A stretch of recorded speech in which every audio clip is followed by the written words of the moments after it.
You are dead.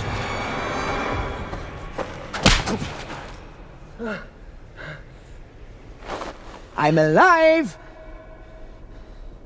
Imbecile. Welcome to A Cast of Kings, a decoding TV podcast about the HBO original series House of the Dragon. I am one of your hosts, Jessie Earl, and it has been several years since I read Fire and Blood, the book upon which House of the Dragon is based, and I am joined by the author of the unofficial guide to Game of Thrones, the one, the only, the magnificent, the mad... Kim Renfro! Yay! And not only have I reread Fire and Blood many times recently, I have my dog-eared, highlighted, tabbed copy ready to go for us to reference and compare both the entirety of House of the Dragon Season 3 today, but also, more specifically, some of these juicy details and scenes from the finale. Yeah, it should be a very fun time. And speaking of which, welcome to our bonus episode where we are going to be breaking down all of our thoughts on the entirety of Season 3 of House of the Dragon as a whole, as well as discussing some recent interviews from the writers, reactions from you and just fans generally that we've been hearing since the finale aired, news coming out about Game of Thrones, as well as our normal book to show comparison. So there's a lot to get to with today's episode. It's going to be a really fun time, but before we get to that, first, I just want to reiterate, in case any of you missed it in our last episode, we had a big announcement for this podcast and podcast feed, and that is A Cast of Kings is not going to be going on its normal hiatus now that the latest Game of Thrones project is ending, but we're going to be continuing the podcast at least for the next few months, as Kim and I are going to be jumping over into Middle-earth, that other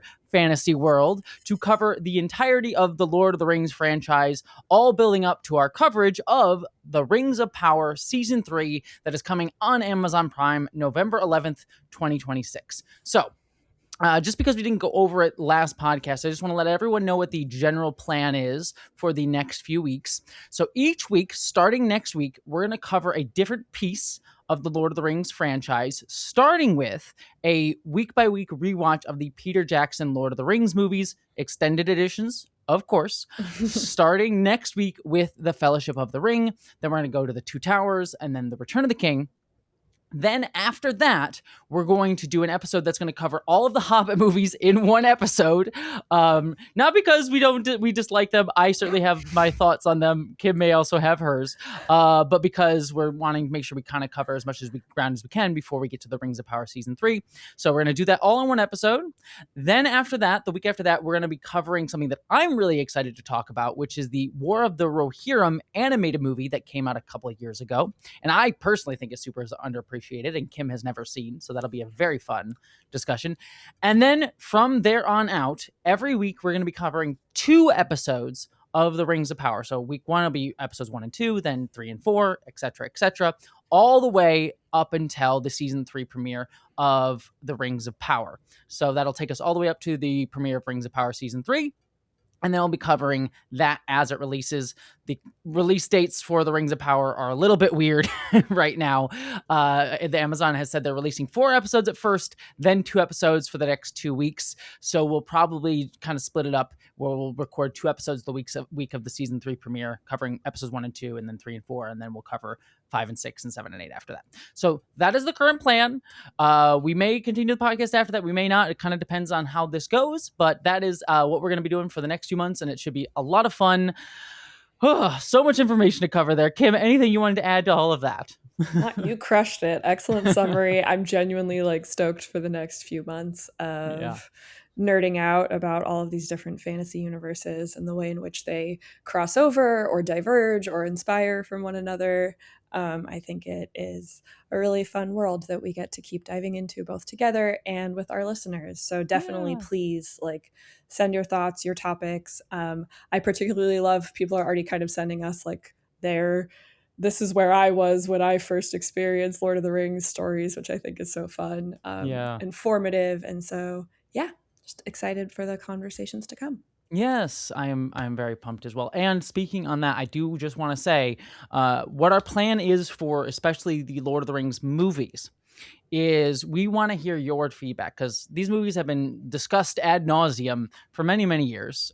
Very well worth discussing. But we want to hear what all of you want to discuss. So I think those episodes in particular are going to be very, very listener driven. So if you want to have your comment read, if you have thoughts or topics that you want us to dive into, please send your comments to acastofkings@gmail.com, and we'll be using them as our guide throughout our discussion. Again, starting next week. So get them in by Monday morning, because that's probably when we're going to be recording. So if we get your emails in by Monday morning, we'll be able to see them, and we might possibly put them into the show. All that being said, before we finally dive into the House of the Dragon of it all, just need to say, if you want to support shows like A Cast of Kings, please consider becoming a paid subscriber over at decodingtv.com for ad-free episodes and bonus content of not only this show, but also the main Decoding TV podcast.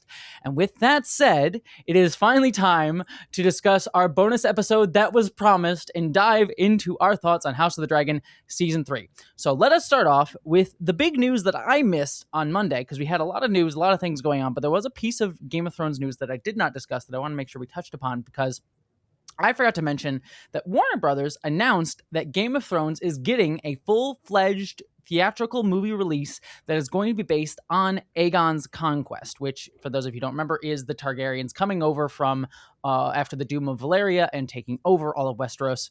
And they've said, as of right now, it is set to arrive sometime next year in 2027. Personally, I think that's probably optimistic, given everything that's going on with Warner Brothers and the Paramount merger, all of that stuff, and the fact that we've gotten no casting or filming timelines yet. But still, exciting news. Kim, what do you think about this? I'm really fascinated to experience such a self-contained A Song of Ice and Fire universe story on a big screen like this, or that is like presumably made for a bigger theatrical experience. I think we've always talked about how the television that is the Game of Thrones universe and these franchises feels very, movie-esque in its production value. You might as well go and see some of these episodes on a big screen, because it's like mini movies of their own episodes, but it is a different medium to talk about telling a contained story, in this case about Aegon's conquest. I think it's very interesting that like this is the next thread we're jumping to in terms of visuals. I maintain that we talked about the play last week. Part of me wishes that we were getting a Robert's Rebellion or the Tourney at Harrenhal TV show adaptation, but it's just interesting that like this is where the cards have fallen, that we're kind of ping-ponging again more around the Targaryen history elements of this world. And so with like the season 3 finale, again leaning into Rehneyra and Daemon having this motivation all around Aegon coming to Westeros. And again, remember, he didn't come to Westeros immediately and conquer it. Like he was already, he basically came to Dragonstone first. Yes. And so again, Aegon's conquest, it feels like I can kind of see the map that's being drawn by the HBO powers that be, to try and kind of have a through line between all of these projects, even though the hope is that you can watch them on their own. So I'm I'm very intrigued to kind of see what that looks like. And I'm glad that it's, whenever it comes, it'll hopefully be more accessible to more people right away, and we can discuss it and dig into it potentially. Cast of Kings 2028 is what I'm thinking of. Yeah, we'll definitely be probably covering A Night of the Seven Kingdoms Season 2, the next season of the Dragon, and then whatever that is, and then maybe the Mad King play if it ever comes to LA. I get a chance to see it. So, and there are still several like successor shows on the horizon, like in development or that haven't been fully shelved yet. So truly there's a lot to still be waited upon in the future of this universe. Yeah, I'm interested to see it, because the Aegon's conquest, I mean, I think it kind of seems like the natural next step for this franchise. Personally, I was always more interested in that Blood Moon pilot that was shot that they didn't go forward with, because I was like, The Long Night, I think is what the title was then switched to for the pilot development. But that got scrapped without us ever knowing too much about like the specific lore and detail they were going to go into. that one, and then also the Jon Snow sequel series. Oh like, no. I know you. Here's my pitch on that was just like, I get that people were not about it. I kind of was about it because it would necessitate the show kind of having to do new things and not be like a prequel. I feel not only House of the Dragon, this is just a Hollywood-wide problem with franchises, is that so many things are just stuck in prequel mode. Like Star Wars, for the most part, has been doing prequels on TV. Star Trek has been doing that for a good portion of its time. I just want things to progress timelines forward. So it was like, by doing that, it would have inherently had to. So I was kind of excited for that basis, less so maybe on the Jon Snow element of it all. Right. But I don't mind. I don't mind a sort of like reboot or continuation of the Game of Thrones series, effectively, or like, I guess it would be called a spin-off. That's why I think I use Successor Show, because that's what George R. R. Martin used, because that kind of encapsulates both the potential for a prequel or a spin-off or continuation or reboot type of dealio. I would be intrigued more in Arya, to be honest. Yeah, go west of Westeros sort of thing. Yeah. We even got hints of this season in House of the Dragon. Or like, truly, look, I would watch at the end of the day probably any version of what Kit Harington wants to do as Jon Snow, just because I loved that character and his portrayal of that character so much. But I was not too keen on what, like, the details of what I remember it being, kind of ruminating on. And yeah, I would much rather we dig into either like the magical mystical lore of things, which is why I thought the Long Night idea was again very intriguing.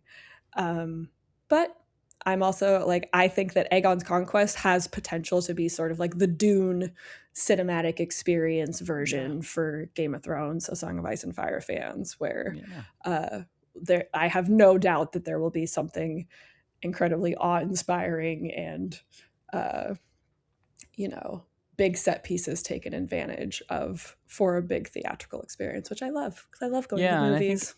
And I think last thing I'll say on it is I hope they take the opportunity with a movie to take a big swing, and also to get like a big voice behind it. Like, if you bring up Dune, like Denis Villeneuve is such an auteur voice that I would really like to see Game of Thrones get. That sort of differentiates it from the rest of the franchise. I think it'd be kind of fun to see. Well, jumping over into other pieces of news, after the finale, Ryan Condal has been giving a bunch of... Ryan Condal, for those of you who don't know, the showrunner of House of the Dragon, has been giving a bunch of different interviews. He did an interview with Esquire as well as Empire magazine, two different outlets, as well as a few others here and there. And these got a bit of, let's just say, discourse around them. I'm not going to go over the whole interview, but I sort of selected the pieces that sort of have been coming up as the things that fans have been glomming on for pieces of conversation, and toss it to us to start discussing. And this will start getting us into our overall House of the Dragon thoughts on season 3 as a whole. So one of the things that Ryan Condal said is he was talking about text to book changes. And he said, in the first season of House of the Dragon, I thought the text would be controversial. We're having a guy marry his niece and she's underage. I thought, is anybody going to watch the show? And people were really into it in a way that really upset me. I mean, talk about controversy. For me, necessary changes in the translation of something from one medium to another seems less controversial. People have to understand that I have 200 pages of prose to work with to make 4 seasons of television, and this stuff, believe me, keeps me up at night more than anybody. But between season 2 and 3, I just realize that I really can't live like this anymore, just worrying about every little thing. I have to trust my instincts as somebody who's read Fire and Blood, and probably more than anybody else on the planet at this point. And I still regard this adaptation as tremendously faithful to the overall text and the broad story that it is telling, even when there are individual moments that are surprising or different.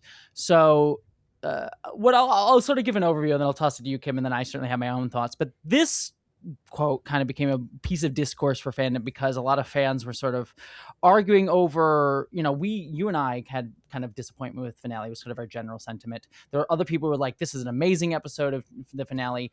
And a lot of the discourse seemed to fall down on the lines of people being disappointed as show watchers only versus book watchers only. Yeah. Which I think was an oversimplified, like that was the general consensus people were thinking it came down upon.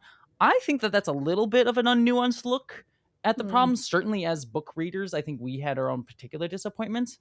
But I don't think that was exactly the line that it came down upon. But that was sort of the way this discourse was taken around Ryan Condal's words. But I have slightly different takes on what he's saying and also the discourse around it. But Kim, I want to toss to you first. Do you have any reactions to Ryan Condal's notes here?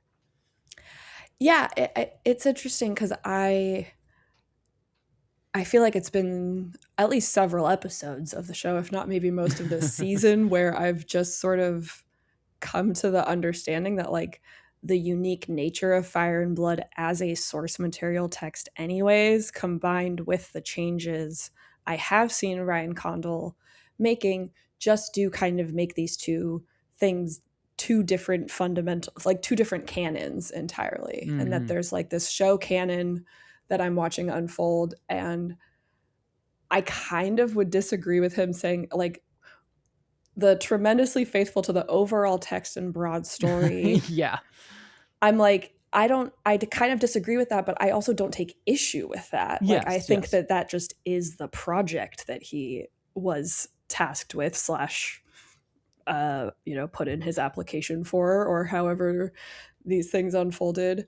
So it's just interesting. Like I would, if this was my interview with him, I would have like had a follow up. I'd be like, okay, then what do you tell me more about, like from his point of view, what he thinks the overall broad story is, that seems to be what is driving the character choices being made. But yeah, like I both understand what he's saying in terms of like I absolutely think about this, and it's he's not ignoring Fire and Blood to make his show. Like I think that that's a strange accusation, or maybe that's the sense he's getting from some criticism. But that's also like not where my issues came with this season overall at all. In fact, it came from a bit of a place of like, I do think that this is such a unique vehicle in which to be able to tell certain stories about power structures, about how people come together to try to subvert those or change those. And like, there was a buffet of options. And I guess my criticisms come from being like, oh, okay, he went with this specific set of dishes that like I recognize. And just because I recognize those doesn't mean it's bad, but I'm having a bit of a personal reaction of like, oh, I wish the liberties that he clearly can take with this source material were leaning towards a slightly different type of story about women rulers, or what it means to have to suffer under a patriarchal, monarchist, feudalist, war-torn country, and deal with religious quandaries and class and like all of those things. And to be fair to, again, him and the whole writing team, I do think that they are engaging with those topics. And so I think me and you are having like this mixed bag feeling about just certain ways that the story is taking certain characters or subplots. And yeah, so I will say, I know I've been answering your question for ages. No. This is the podcast. It's you and me show. Share your opinion, girl. I have the mic.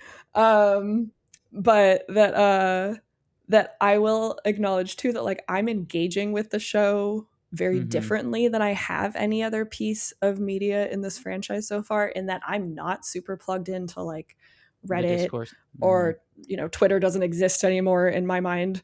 That's for the better. And I've tried to kind of pop in on Blue Sky, but like again, my bandwidth and capacity to absorb like every piece of news and interview and stuff has kind of diminished. And so that's what you have been doing excellently, and kind of like bringing I've been trying to give some like consensus, and especially for me, I try my best to listen to voices that are not necessarily centered around the show. I mean, nothing against dudes talking about House of the Dragon, but I hear a lot of dudes talking about House of the Dragon, so I want to try and center some women voices, some queer voices, and some voices of people of color.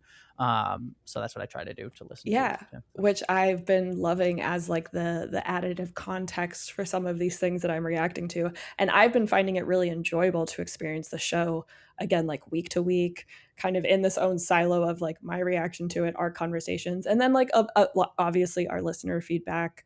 I love reading the emails and comments and seeing kind of through you and a little bit of my own toe dipping into the discourse, like what's going on, without overly letting it influence how I'm feeling about the show.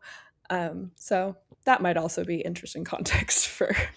Yeah, I mean, this is, you kind of touched upon a lot of what I wanted to say, and I'll just sort of add to it.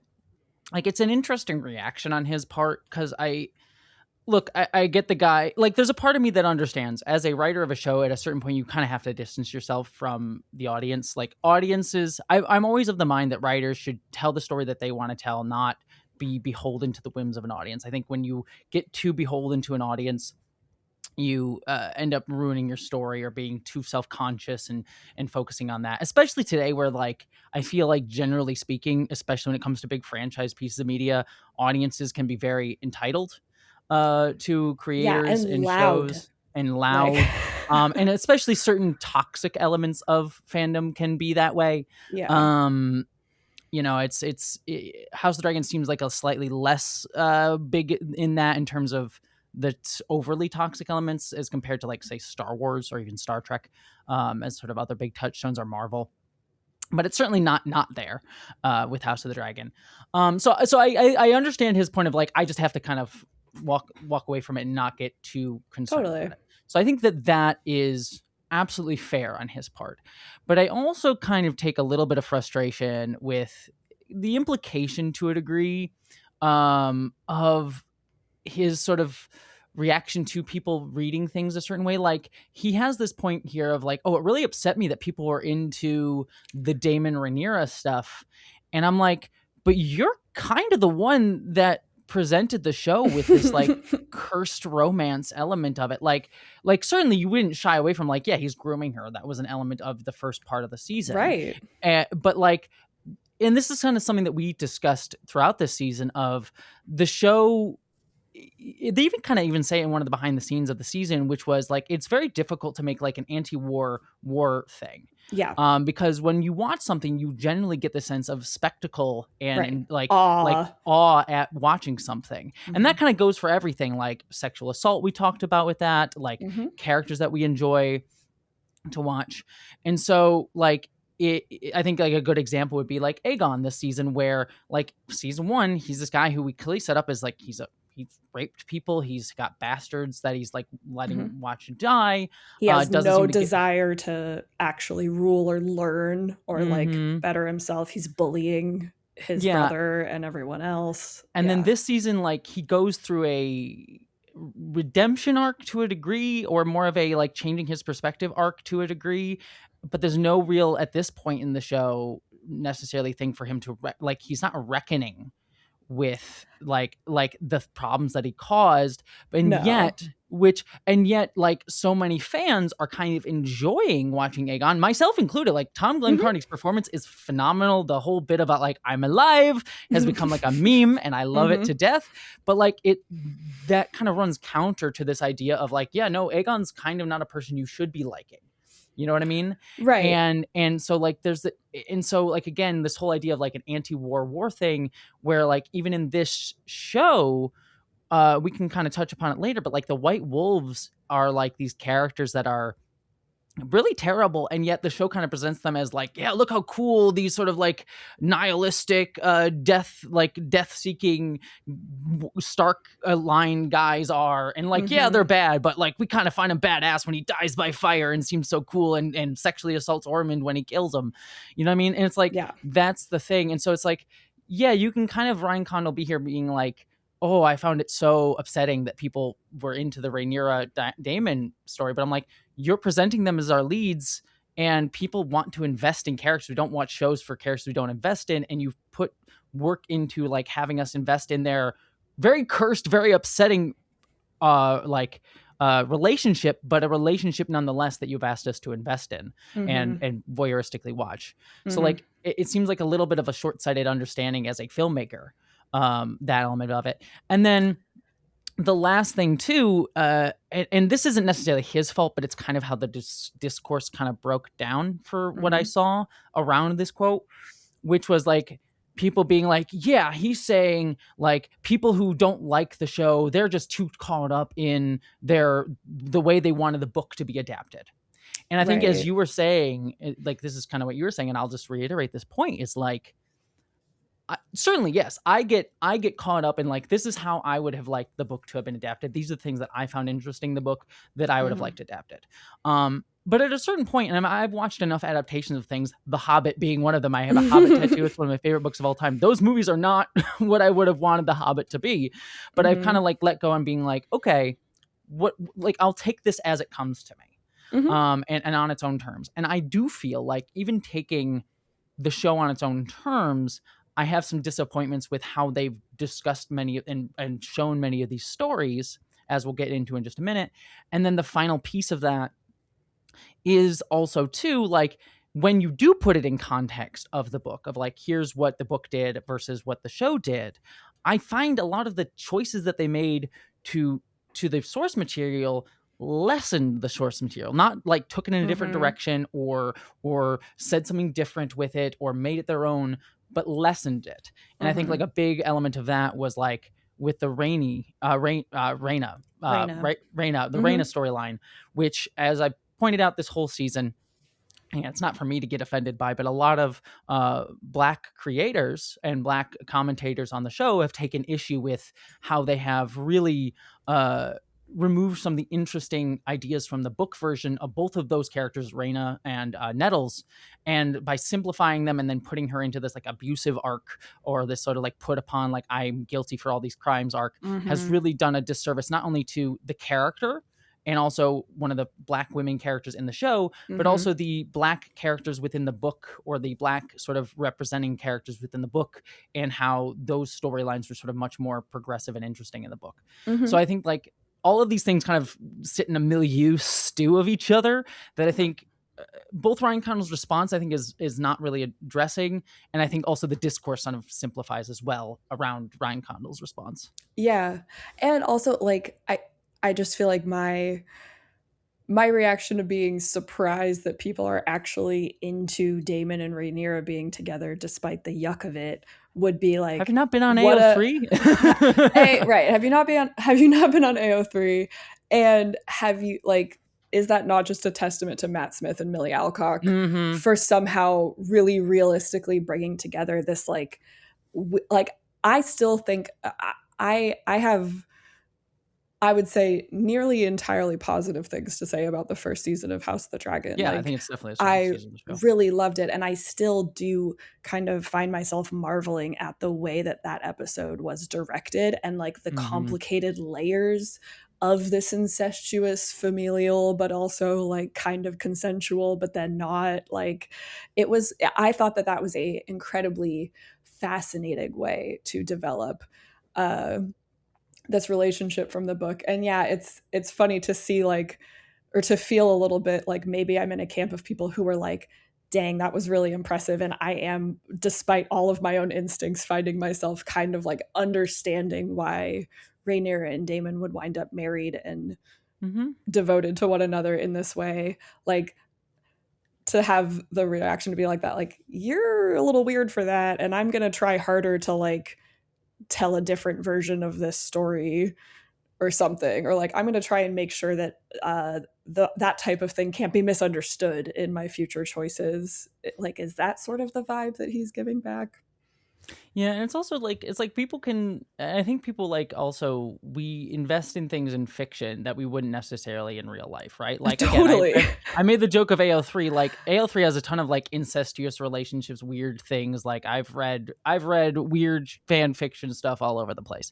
And it's like, I wouldn't approve of that in real life, but like getting invested in the complicated nature of it. Like, I don't need to moralize about, like, I can talk about this is bad in the fiction of the show, but I don't need the show necessarily to moralize at me about it.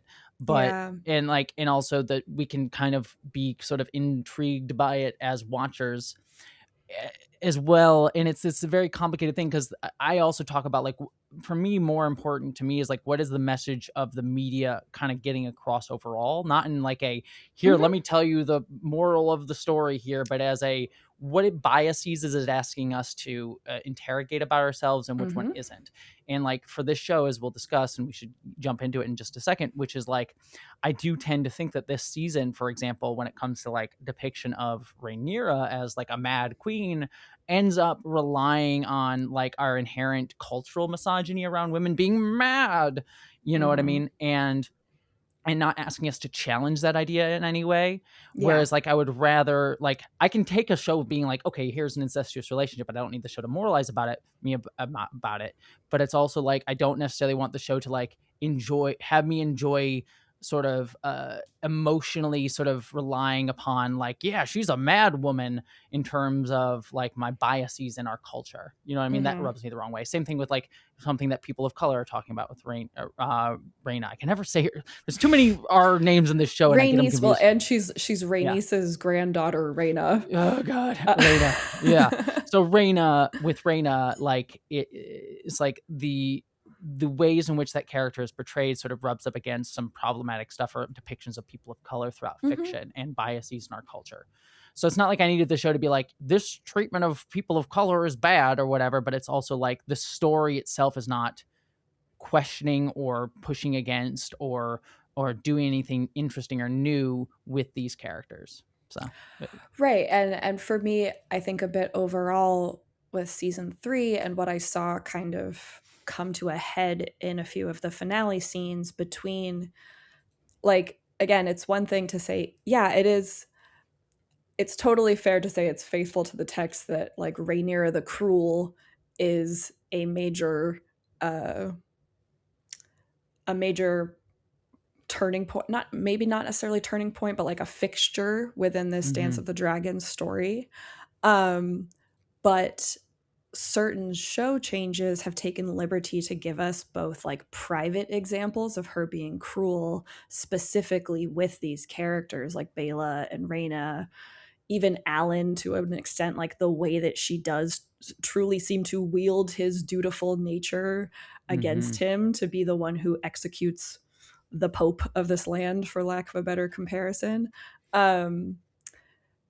You know, plus like the distancing of Joffrey, like it's to me, it's a layering of choices around the private cruelties we're seeing her dispense among her inner circle, again, versus Aegon, who, like you said, I don't know if I would call it like a full redemption arc per se this season, but it's probably too strong for the word. It's more that the characters, that again, the changes that Ryan Condal and Sarah Hess and the writer's room decided to kind of tweak towards was putting him with, again, other specific male characters who were going to push him to accountability to a certain extent, but at the end of the day still very much defer to and protect his right as a monarch to do whatever he wanted, including massacre an army of people 2v1 with the help of a dragon, you know, like war crime.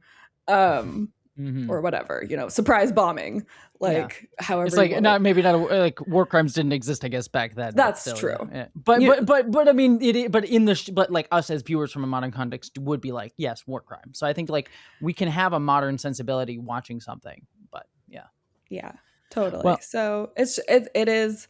I find it interesting that I'm trying to kind of have my own separate like week to week, not be influenced too much by like the hive minds of book readers that I know can form on different pockets of the internet. But I guess I am sort of somehow bumping into the same stream of like, I can both see what critics are saying, and I think that he has a point about his right to be adapting and creating, again, what to me feels like a very valid show canon that is his story to tell within the time frame that was given to them. So let us quick jump into some listener emails and comments. And the first one that I want to start off with, kind of jumping off of our conversation with Ryan Condal here, and we kind of were discussing Rehneyra, as we had a really, really long and really wonderful email from Rianne. So I'm not going to read all of it because it was a super, super long email, but they had some really, really interesting points where she said, we've seen two Mad Queens in the original Game of Thrones series, one executed with all the subtlety of an apocalypse and the other reasonably well done.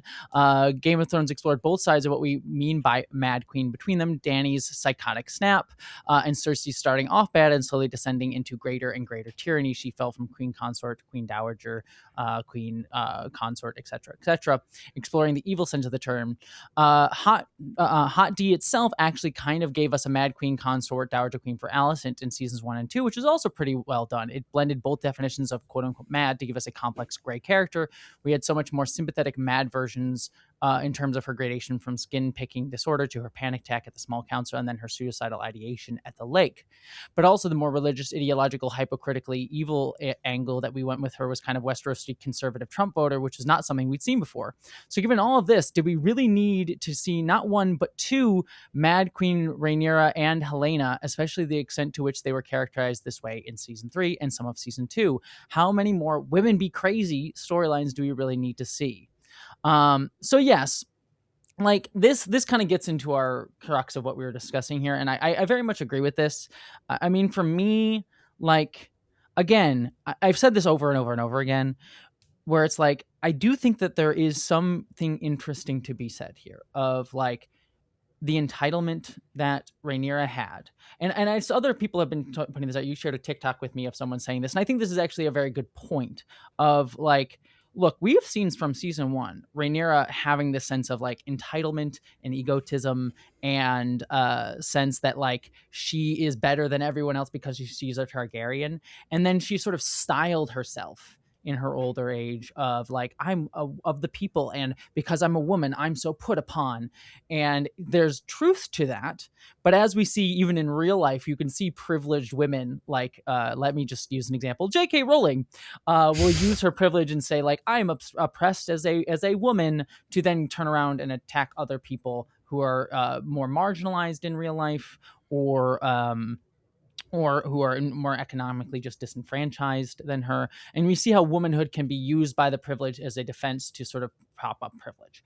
And that kind of plays out in this season, where we see how she treats everyone around her like Ulf, Corlys to a degree, and all of that stuff. And she's more concerned with legitimacy than she is with like actually doing a good job as queen.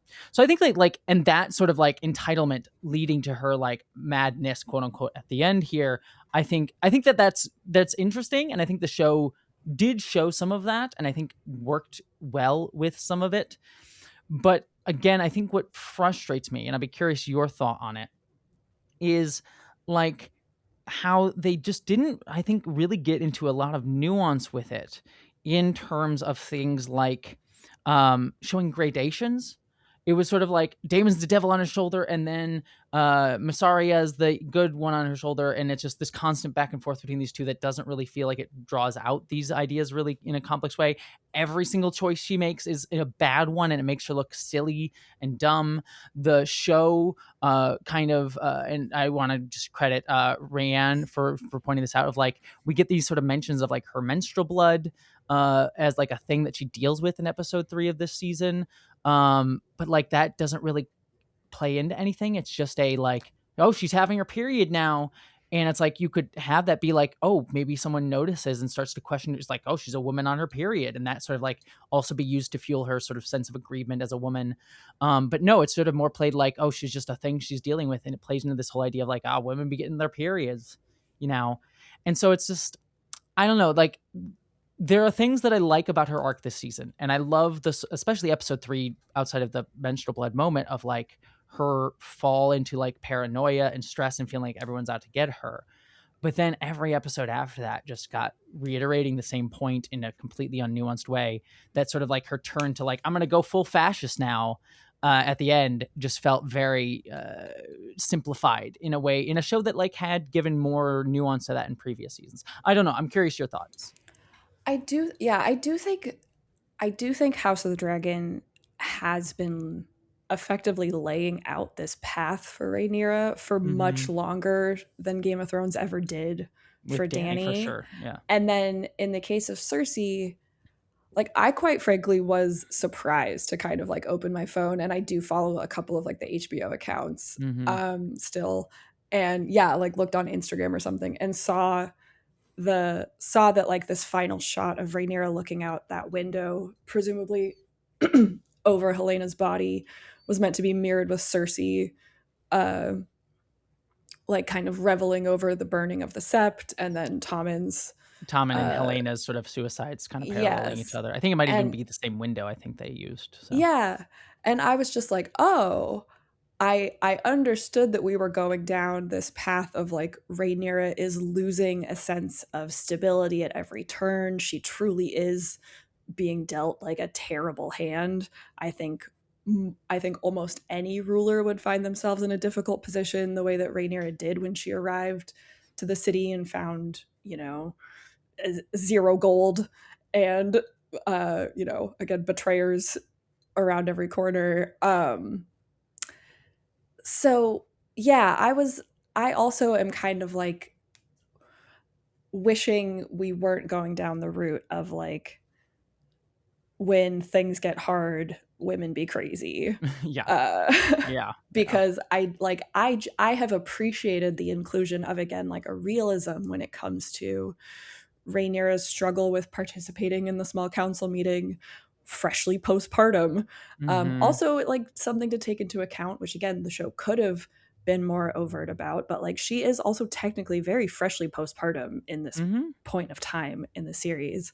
And like getting your period for the first time after any form of birth or trauma or uterine, dilemmas and deficiencies can be very painful. And like I liked the again, like I liked the inclusion of that as an interesting way to show again like what she's up against, what her physical experience is of trying to like embody this monarchical role at the time.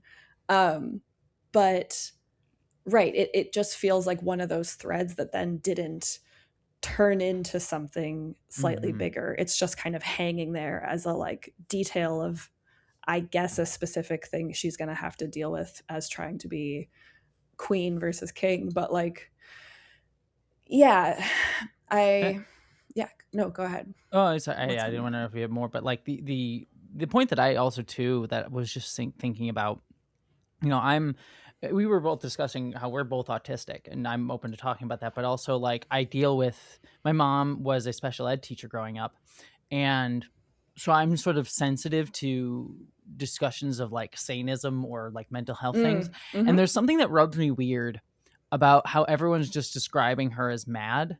And even just the way we constantly talk about women as like mad queens, whereas like we do have a mad king, to be fair, in Game of Thrones. We have the one who has his own play now.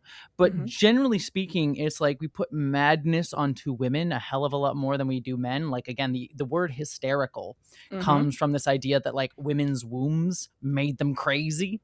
Like this is a historical idea. Like literally women in United States history were locked into asylums because they've seen as like having gone crazy from like giving birth, or their womb was wrong and they were like assaulted by doctors, but with like vibrators to like cure them of hysteria.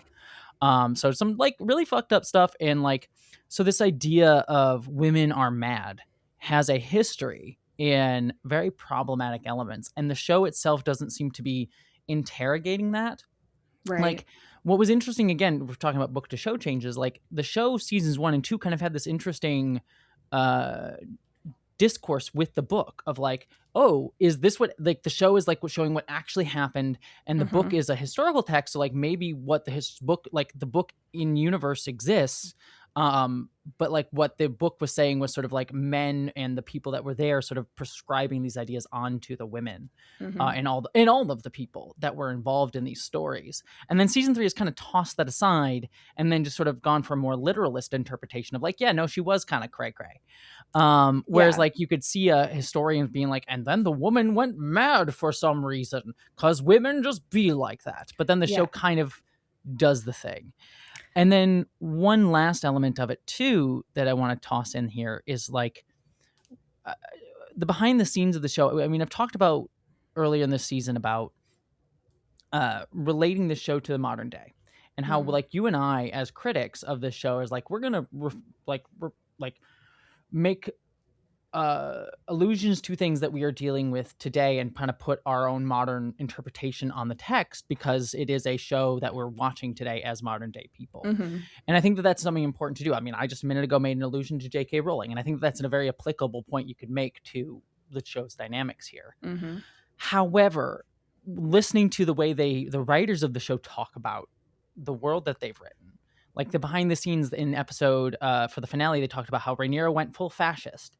And also there was like a line earlier that Ryan Condal in the behind the scenes, I think of episode 3, when Rehneyra took the throne, he's like, oh, the previous administration had like different things. And it's like, it makes me think like the writers of the show are sort of very much trying to make the show a one-for-one allegory of like, oh, we're talking about fascism here. And like even in season 1, Kondo was like, Allison's kind of the conservative Trump voter, religious type, and Rhaenyra's the sort of punk rock liberal voter, like was kind of something that he said, which I think is like such a simplification of modern day politics, to be fair.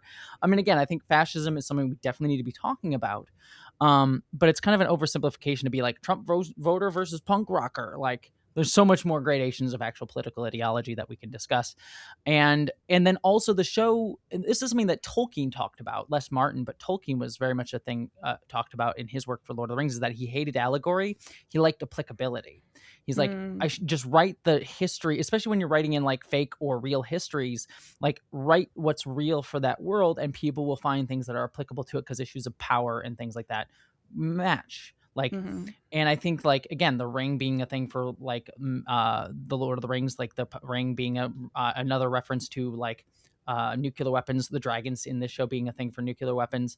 But it's not that Martin or Tolkien were ever like, this means Trump, or like this means George Bush, or whatever, you know, Martin was writing things, or like this was 100% about World War I, as a lot of people put upon Tolkien.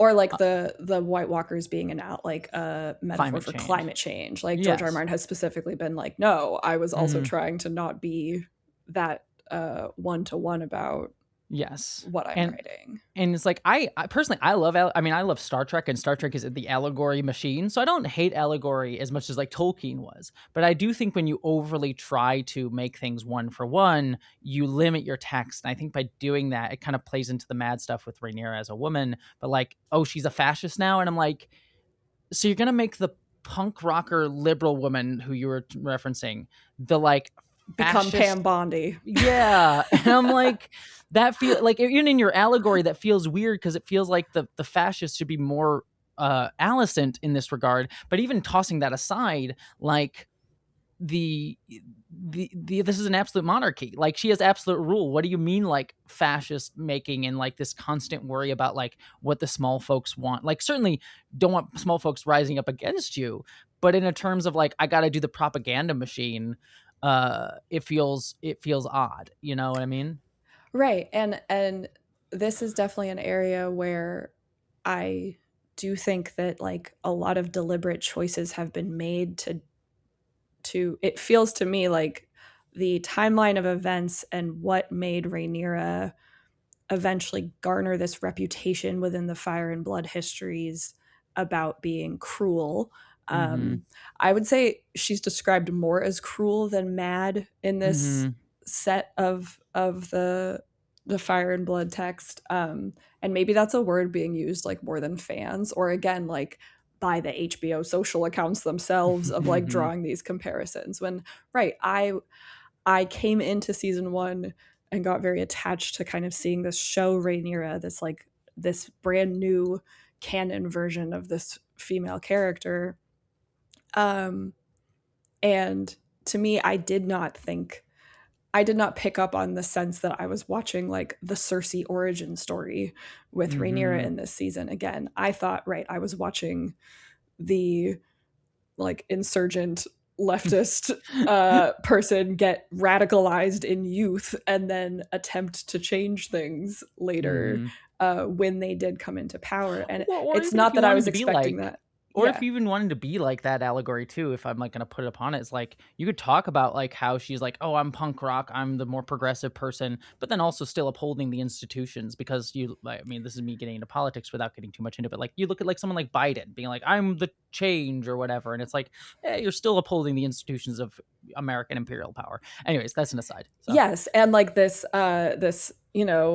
we have seen Rehneyra in this season grapple with the fact that she has been trying to skew too much to the older generation above her, whose policies did not succeed in creating true peace or really actually addressing the rot of tension that was happening in this world of Westeros. And so I think part of what has happened for me was like, I got really emotionally bought into this dynamic of Rehneyra and Alicent being peers, being sort of mutually suppressed in different ways by the system in which they were born into, and having very different reactions to it. I also saw, shout out to I believe it's Crazy Stupid podcast, did like a great discussion on this that I felt I related to, of being like, okay, I understand how the show is getting us to effectively see Rehneyra feel so cornered in by the world around her, and both by her various advisors, her desire to try to rule over a coherent realm, and her own mistakes effectively coming up to catching up with her, and her feeling like she needs to shed any part of like being merciful and compassionate in this moment, because that is what the moment demands of her. Like, that I do believe that the show has done the work of like building us up to her perspective of feeling like that's the only option for her. For sure. Yeah. And similarly with Alicent, back in season 1, like I remember having an early devastation that I was like watching Alicent like adhere so strictly to the High Tower and the Faith's ideas of like what is morally correct, what is right, while also doing things like happily covering up the rapes that her son was committing. I love like, because that felt very again applicable to like the trad wife sort of thing of like anyways, and how women perpetuate these very systems that they're born into and that inflict pain upon them. But it's like, again, I've talked a lot about in season 3 here with like Rehneyra being in survival mode, and so I think the frustration that's coming out of me as I try to reflect and analyze on this finale and sort of like where season 3 took, is I'm like, oh, it kind of sucks to watch more women be put into survival mode and just given like no support or avenue or light at the end of the tunnel type of thing, and instead like it feel like I'm just watching more punishment get doled out and more hurt people instead of seeing some sort of like efforting towards bettering the world, even if the change doesn't entirely come in your lifetime. But it's like that could happen, like seeing some threads sewn that like create the hope that actually defeats the White Walkers in the future. But like we're not really getting that story. We're getting I think absolute power corrupts absolutely type of vibe. Which I don't disagree with. I think you just touched upon something that just kind of made me realize it too, where I think what's frustrating me is that the show is not like the show isn't abysmal by any means. Like if this show was just like trash and crap and had no interesting things going on, even this season, I've been like, all right, fine. And I feel like I feel bad because we've spent a lot of this podcast so far being very critical, but it's like there are really good things in Rhaenyra's arc that I really love seeing. So I think that there are good things that this show has done. I've really loved like the paranoia that she's had and the like look at Rhaenyra sort of having to like deal with these things. However, I feel like the show does not necessarily offer me any sort of like alternative by any point. And I think, one of the comments that I've seen from people is like, oh, well, you should realize that the show was not blacks versus greens, but really you should be on the point of view of the small folk. Like, oh, both sides suck and you should be on the side of the small folk. And I think I'm like, yes, I am here for that. Again, I'm an anarchist, as I've talked about many times. Like, I am always here for like the people and the people getting to have the perspective. But the show doesn't necessarily really offer that. Like the closest we get is Hugh and Ulf, and then Adam and Alan. But even they, especially in this season, have kind of been pulled into this sort of like, oh, they're also in the realms of power now, and they also have kind of divine bloodlines, and they also are sort of like like concerned with power in like Hugh's case, or Ulf like being like this grievance fueled kind of like guy. Everyone's misguided, and I'm like, can we have one focused, grounded representative? And Lady Sylvie came to mind too. Like, but again, I even liked Massaria that kind of. I liked that appearance pop up with Massaria in the penultimate episode, and then I was like, I think missed opportunity to not ground maybe that speech around her or other things. I interrupted you, but no, but that's a good point. Like Massaria has that exact sort of like perspective of like she's a sex worker, and yet she even kind of gets drawn to power. And again, I don't think it's invalid to be like people get drawn to power. Kristen Cole kind of too, like, but it's like this. I'm naming all of these characters that come from like lowborn quote unquote status, but they're all sort of like stories of like disillusionment, disenfranchisement, drawn towards power, and there's no like here's another way. And it's something I write about a lot in my own personal work, if anyone follows me elsewhere in my video essays and stuff. But a lot of the things that I talk about is a lack of political imagination, how we're sort of often presented like right wing versus left wing, and or like liberal versus conservative. And it's like we can dream bigger. And I want fiction that asks me to dream bigger as well. And I don't think it's an invalid story to be like power corrupts absolutely, but it's very nihilistic. And again, for everything that I people say about George R. R. Martin, he's not a nihilistic guy. Again, look at A Knight of the Seven Kingdoms. There's the whole point of that show and also the books is like it's a lowborn guy trying to find honor in a role that like was supposed to be for highborns, but like he finds his own way through it and finds his own honor in it, and even influences the king to see like honor in it, or the person who like is a part of the Targaryen line, I should say. And so it's like that's an interesting sort of story that has like depressing elements of like power corrupts absolutely, but still has a bit of like, oh, here's an interesting thread here, where it's like I'm unsure what this show says beyond like, yeah, system's fucked, isn't it? Right. And I'm like, sure, I don't disagree, but is that saying anything meaningful right now? And then on top of that, layering in like women be crazy storylines and like these sort of, again, not bad, like not completely useless stories, but ones that don't necessarily cause me to challenge myself to think differently about like how we think about women in power, how we think about men in power, how we think about people of color in power. It's sort of like reliant on cultural stereotypes that we've already been handed. So. Even like I think that the religious element of the show could be more interrogated, and I also like I come to those elements of fantasy storytelling with kind of like an interesting background because I was not raised in any sort of like Catholicism, Christianity. My parents, in fact, were what's the phrase? Devotees. Did you ever read or watch Eat, Pray, Love?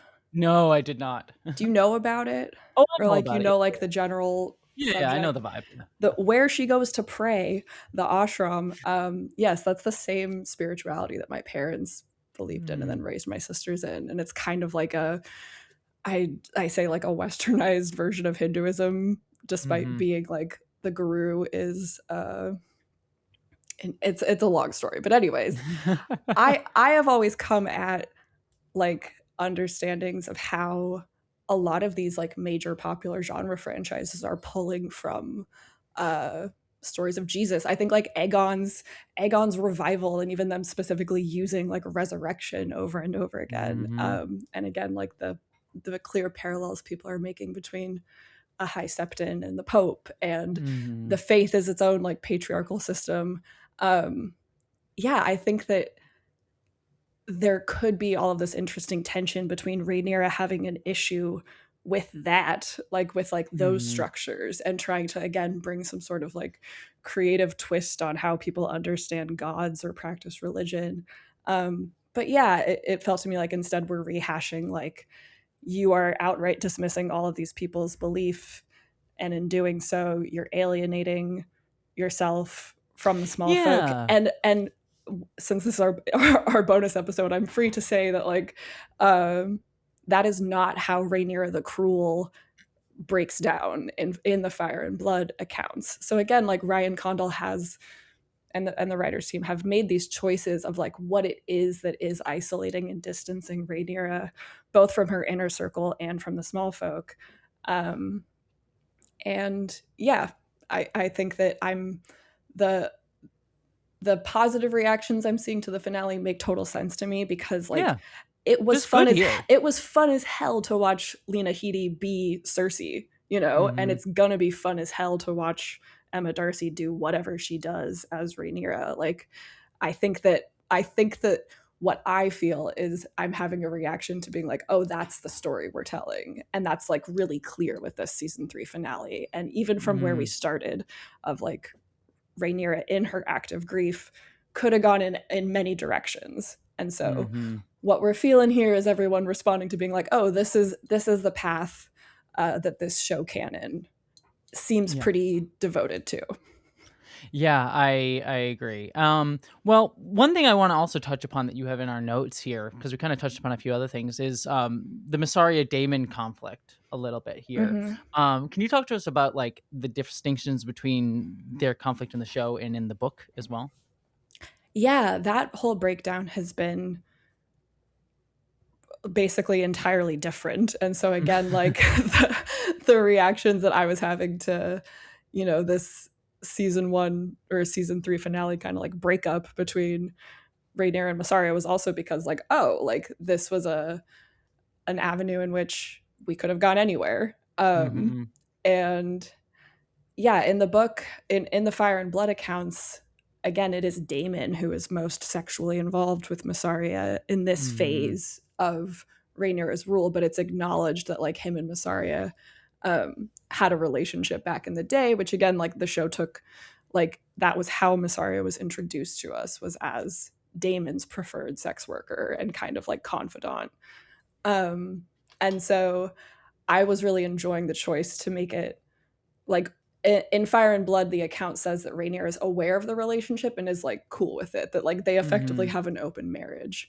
I really liked the twist on having it be like, oh, Rhaenyra has also come around to have the same like sexually intimate relationship with Mysaria, and like Mysaria is kind of serving the exact same purpose to Rhaenyra as she was to Daemon. But yes, this idea that Mysaria was the one most advocating for the small folk is also kind of has been like overly simplified and kind of given as like the only real crux of Mysaria's characterization this season.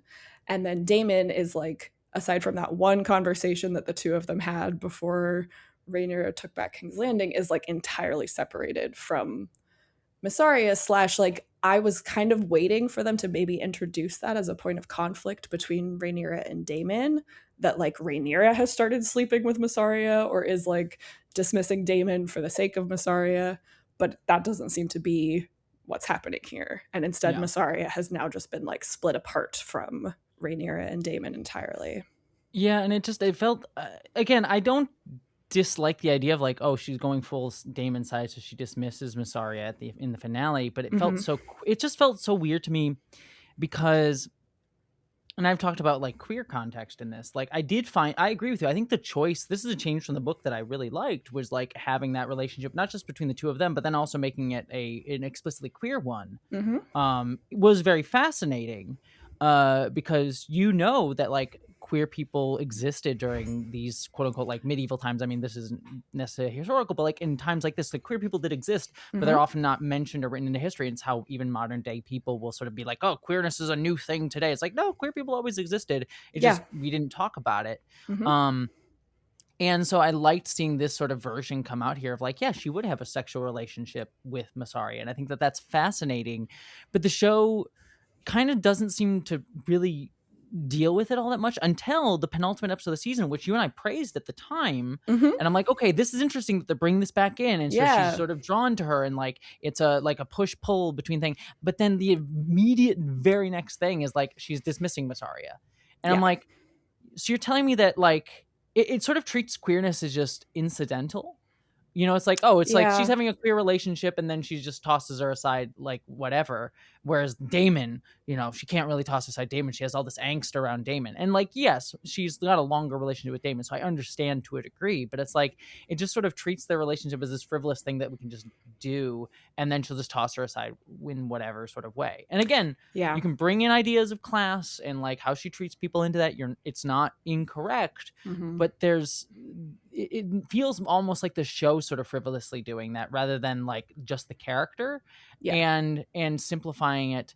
And as a queer person, I find that a little bit frustrating because again, it relies on these sort of norms about like queer people's relationships being frivolous when it's like, like heterosexual ones are really the meaningful ones. And it ties into too, and I you can go back to listen to my thoughts on it in previous episodes, but like stuff with Abigail Thorne's character in the first episode of this season, where like last season they introduced this sort of cultural different gender norms as a concept, and then having a trans woman play that character is interesting. To be like, oh, like the character seen as a man by everyone, but she's a trans woman. What does that mean? Like, that's fascinating. And then this season kind of just like, not even just ignores it, but like deliberately tries to sidestep it by having all the characters around her never use her pronouns, always refer to her as like the leader, and then having characters who don't ever interact with her gender her as a woman properly. But in the context of the world that you provided me, that would be misgendering of her within this context, but it's not misgendering, but it feels like the writer's not wanting to misgender the actress. Yeah. The real life actress. Whereas in universe, it would be misgendering of her character, but you don't deal with it enough for me to really have an understanding of that. Yeah. And it's just like a lack of willingness to, it kind of reminds me very similarly of like the Odyssey this year with her. It's like, we'll cast inclusively,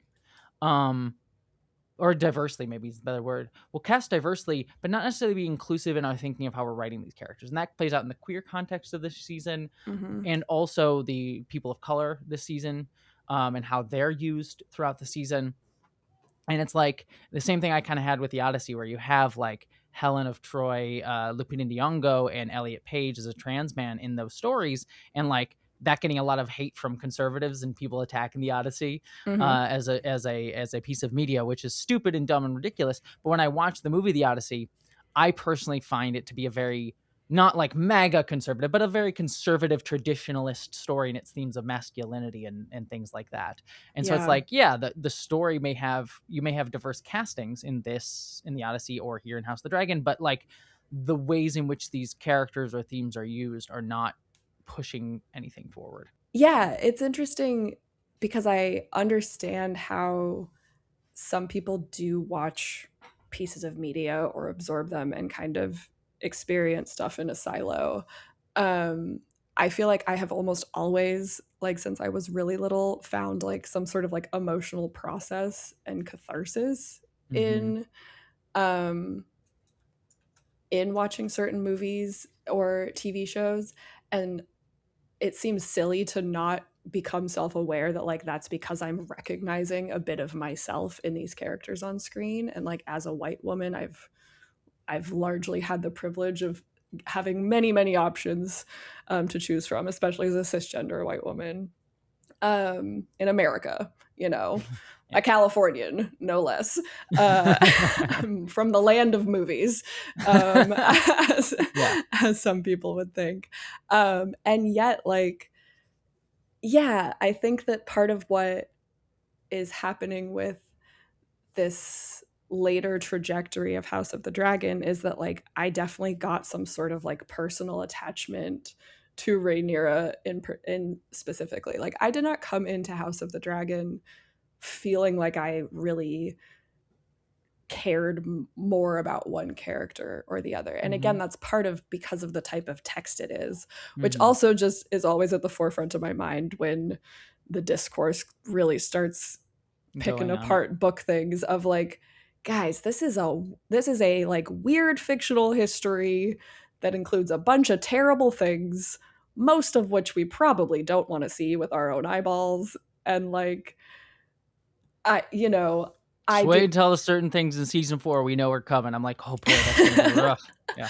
But it's like, it's just so different to me than what I felt having read the published A Song of Ice and Fire books and watching Game of Thrones and feeling like I had this like deep, intimate experience of watching a character like Daenerys go from being a child bride being assaulted on her wedding night to like the mother of dragons and being so ready to see her invade. Like House of the Dragon just was not that.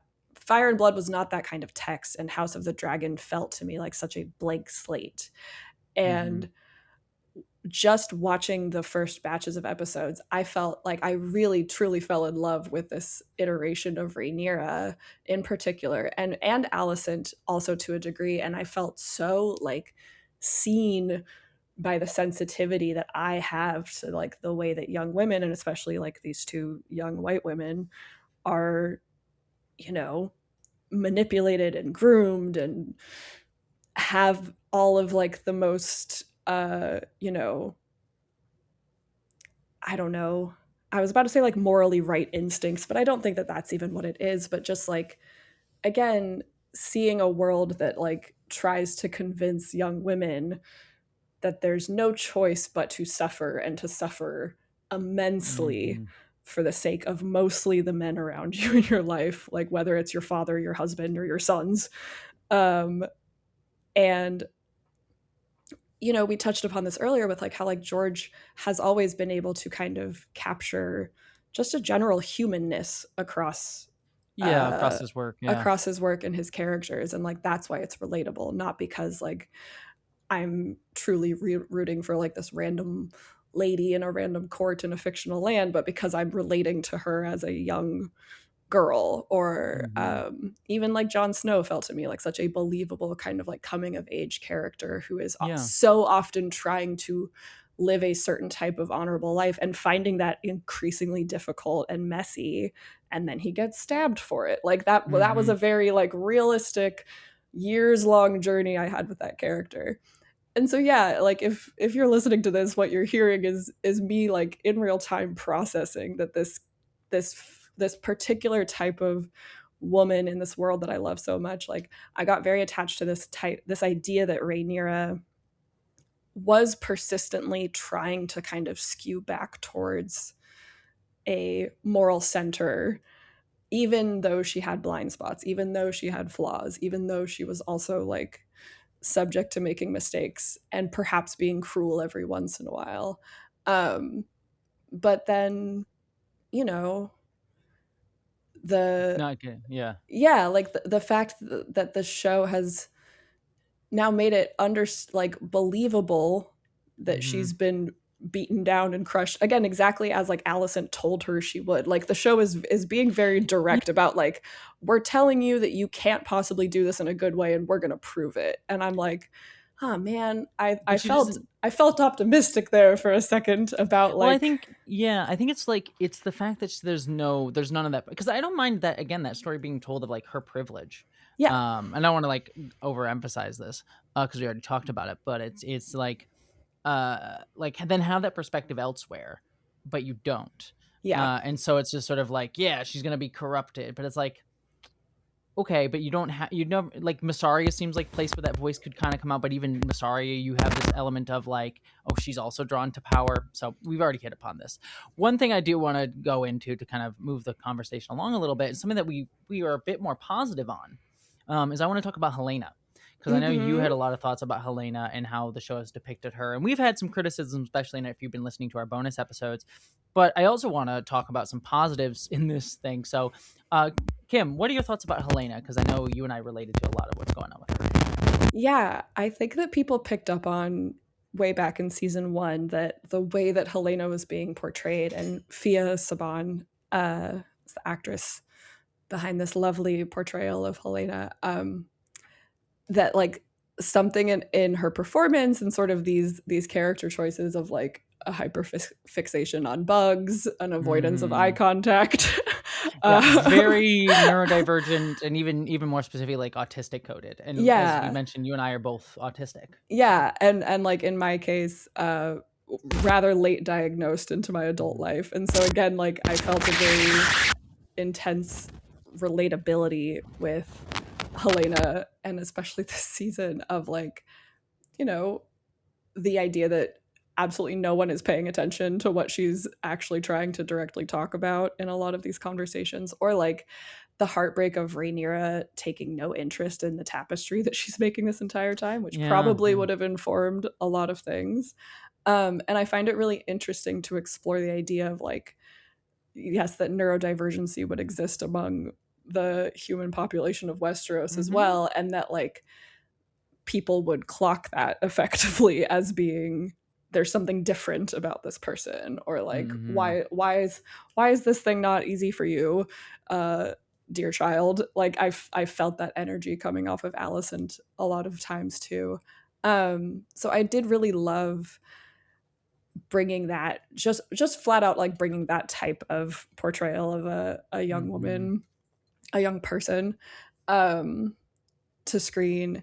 And then it's interesting to me how there seems to be like an overlap in the idea that like neurodivergency among Targaryens also equals access to like dragon dreaming and magic and like this whole other realm that just goes tragically unexplored by the people around her, but like such is, I think, the experience of many people who maybe have outsider experience.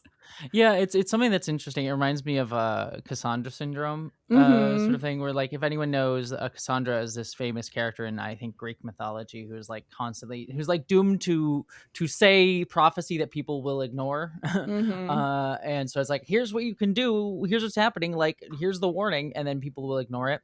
And there's been some interesting discussions, I think, within like queer and neurodivergent spaces of that, like being really relatable to a queer and trans experience and a neurodivergent experience of like, hey, because we're outsiders and because we sort of like see the ways these systems harm us and like can kind of see systems functioning a little bit more cleary-eyed than maybe people who are sort of in them and benefit from them.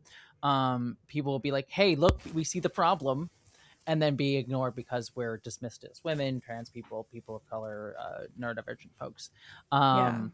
And so that's sort of like a very common experience for Cassandra syndrome for marginalized people. And I think you can see that really wonderfully with Helena. And it is something I really did enjoy about her this season, about like tying her to these prophecies within the universe. Like I think her prophecies work much better than the like usage of the prince that was promised stuff that we're doing with Rhaenyra and other people. I don't think it's utilized so well. But with her as sort of like, oh, I see how all this is going to go and no one will listen to her, and being like, hey, we can focus on beautiful things. We don't have to focus on like power and as she says to Rhaenyra, ugly things, which I think like she means like power and seeking power and destiny and all of these things. I think that like it's a really fascinating sort of depiction that I relate to as an autistic person, within that, and tying in the Cassandra syndrome. I think my one criticism of it kind of ties into a book related criticism, because we've discussed this a little bit and hinted at this. So this is not going to happen in the show anymore, so it's no longer a spoiler to discuss. But in the book, there is hints. I mean, it's left open to some level of interpretation, but there's hints that the reason that she died by suicide in the book is she learned of her son Maelor's death, who was a character who does not exist in the show, and was so traumatized by that event that she chooses to die by suicide, amongst many other things that she's dealing with, like the mistreatment of Rhaenyra, which is in the show, and even more brutal in the show, arguably. And I have mixed feelings on it, because there is a way in which it's portrayed in the like she's too pure for this world kind of stereotype around like women who die by suicide, and also the sort of like, I don't know, suicide. It's for me, as someone who's also had suicide ideation in my life, and I know you talked about that a little bit, Kim, last episode. For me, it's always like this sense of hopelessness that comes with it. Like if you're suicidal, it's a sense of like hopelessness and feeling like there's nothing, that's like you're suffering and nothing's going to ever get better. There's nothing going to be able to alleviate it. Yeah. And the show I don't think necessarily earned that as well as the book version kind of did, or at least in what we can intuit from the book version. The show kind of played it as like, yeah, she's being mistreated by Rehneyra, but it's like she didn't get enough outdoor time, and that kind of made her depressed, and then she was just generally too pure for the world.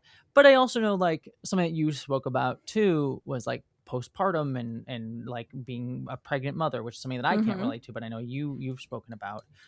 So like I have mixed feelings on that element of it, but overall I think Helena was like a very positive element of this season. Anything you want to add? Yeah, I think for me, already knowing what was coming, I felt pretty impressed by what felt to me like a believable setup to her feeling like she had no other alternative, in combination with her probably having a vision of her doing it. Yes, that's I would true, imagine yeah. that they didn't show us, because hence her embroidering it so clearly. And like her embroidery has also seemed to be tied to like things that she's seeing. Like on that embroidery was also Aemond, kind of like in fetal position, having his Oedipus adventure in Harrenhal. Yeah. And a few other things. I think that there are, a reader did ask about this. I wish that I had had the time to dive into this a little bit more, but I think that there are some video like explainer close-ups of that tapestry, because we didn't actually get too many shots of it up close in the show, as much as I wish that we had. But yeah, I found I especially after George R. R. Martin's post, in which he claimed that in the outline as he had seen it at the time, which again was like years ago, two plus years ago at this point, that Helena died like for no reason in his viewpoint, because Maelor had been excluded from the narrative. But as soon as they made her pregnant, I was like, fuck.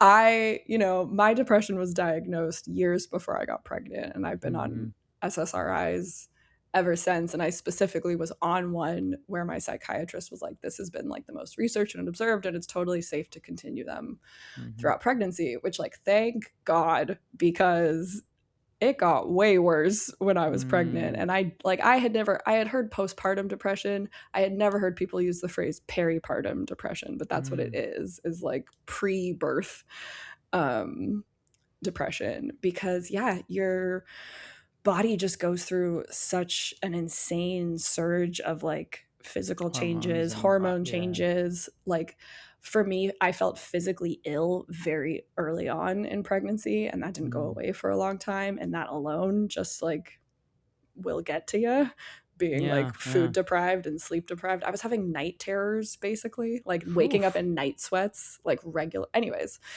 no. I mean, being pregnant is incredibly difficult. And when I saw that like Helena was not only having to like hide a pregnancy, but like felt like that child was at risk every day it got closer to being born, is also like a terrifying thing to be contending with. If you are feeling rather hopeless about the state of the world and suffering, it can extend to then the life that you think you're going to bring into that world against their will. Like, for me, suicidal ideation, passive versions of it were sometimes like, I wish I had not been born. Like, I am resenting the fact that I have to be here and endure being alive. Like, I did not have a choice in that. And I was very conscious of that. In my life too. Yeah, I was very conscious of that. As I then made the decision, I was like, I might have to have this conversation with my child in the future of like, why did I have you? I felt like that was my responsibility to reckon with. So for this, to watch a TV character like Helena kind of actively go through feeling like she's being cut off from every avenue of support in her life, like can't trust her mom, even though she probably wishes she could, but like she was actively catching her mom in like lies at the start of this season. Doesn't have a husband anymore. Brothers are run off and terrible and yet to be found. Barely has access to her one living child. That alone would throw a lot of mothers into like complete mental chaos. Like 1 hour a day is Not a lot of time. It's not a lot of time, especially if the only reason you're being restricted to that hour is because someone else is telling you you can't. Yes. Like, it's not like she was very occupied with other things. Yes. And then add to it, yes, like, honestly, that's why the force feeding scene with Rehneyra was so awful to me. Was like, oh god, like that I can see that pushing someone over the edge of being like, this one last piece of autonomy I was clinging to, of like, I have every right to just stop eating or to control my life. Having that taken away from you, and it effectively being like its own version of assault. Also, like, I think about this, and I think that Game of Thrones sometimes, and House of the Dragon does a good job of this, of like, you really see how these cruelties and how, you know, whatever you want to call it, authoritarian governments, monarchies, they endure and they perpetuate the way that they do because so many people are willing to go along and say yes and not say no. And I also loved and / hated the part of that scene of being like, if I was Helena and I realized that there were 3 men who thought that this was a completely reasonable thing to do to like the Dowager Queen, let alone anyone, of like holding her down and choking her and force feeding her and tormenting her like that while she's pregnant. Like, yeah, I don't know. I really did buy into the fact that this was like her, you know, death by 1,000 cuts type of environment. My criticism with it was that I wish that the choice to end the entire, like, all of season 3, to have like the big buildup emotional moment be Helena dying. I just wish that we had a little more space for actually honoring Helena in her death in that moment. Instead of it being like, oh, she's dead. Oh, that's the dark note. She's dead. The more important takeaway from this is that Rhaenyra's past the point of no return. Type of thing. But like in Fire and Blood, it specifically says that like Dreamfire like raised her head and cried out at like the moment of her death. And like, I just feel like there were potentials for like, for really drawing out the tragedy. Yeah, like one last. It's the problem of like using her death for service for Rhaenyra's arc rather than honoring her on her own terms. And that's a problem of, I think, a few things this season. I do just want to say, please do not forget to support us over at decodingtv.com, as that's where you can get ad-free episodes of the show, as well as bonus episodes. And do not forget that the Cast of Kings will be continuing after the end of Game of Thrones, or House of the Dragon, I should say. We will be continuing with Lord of the Rings into the future. So just keep that in mind. But let us jump into the last few pieces that we want to discuss, sort of looking at the season as a whole, because one element here, and I also want to just note too, I loved Helena's portrayal, and I loved your discussion of it, so thank you for that. I didn't say that before we went on break, so thank you, Kim, for sharing, especially very personal stuff on that front. But one element too that I want to discuss is the kind of coreless family drama, is what I'll put it up to. So let's start with Alan and Adam of Hull. We kind of shared a lot of our discussion about these two, but for me, I think my big issue with them, and then also kind of Bela and Rhaenys. You nailed My it. God, why can I not remember? There's now too you're in many your hours. own head. I know, I overthink it. I'm overthinking it.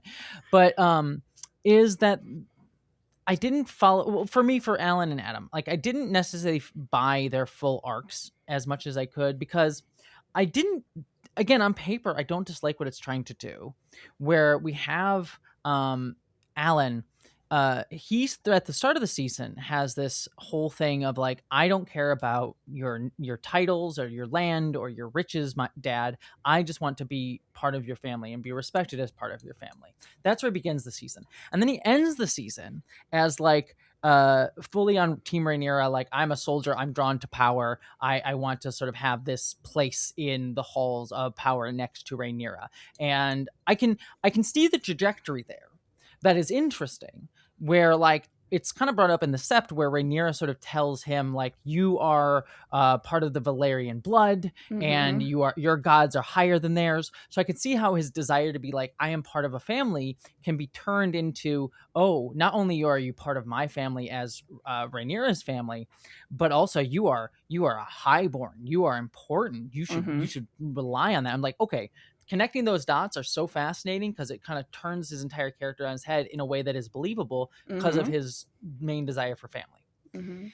But the way it's portrayed is not like, I get A and I get Z and I get a little bit of like B and maybe C, but then it just keeps hitting C and C and C and C and C again without getting me all the way to Z.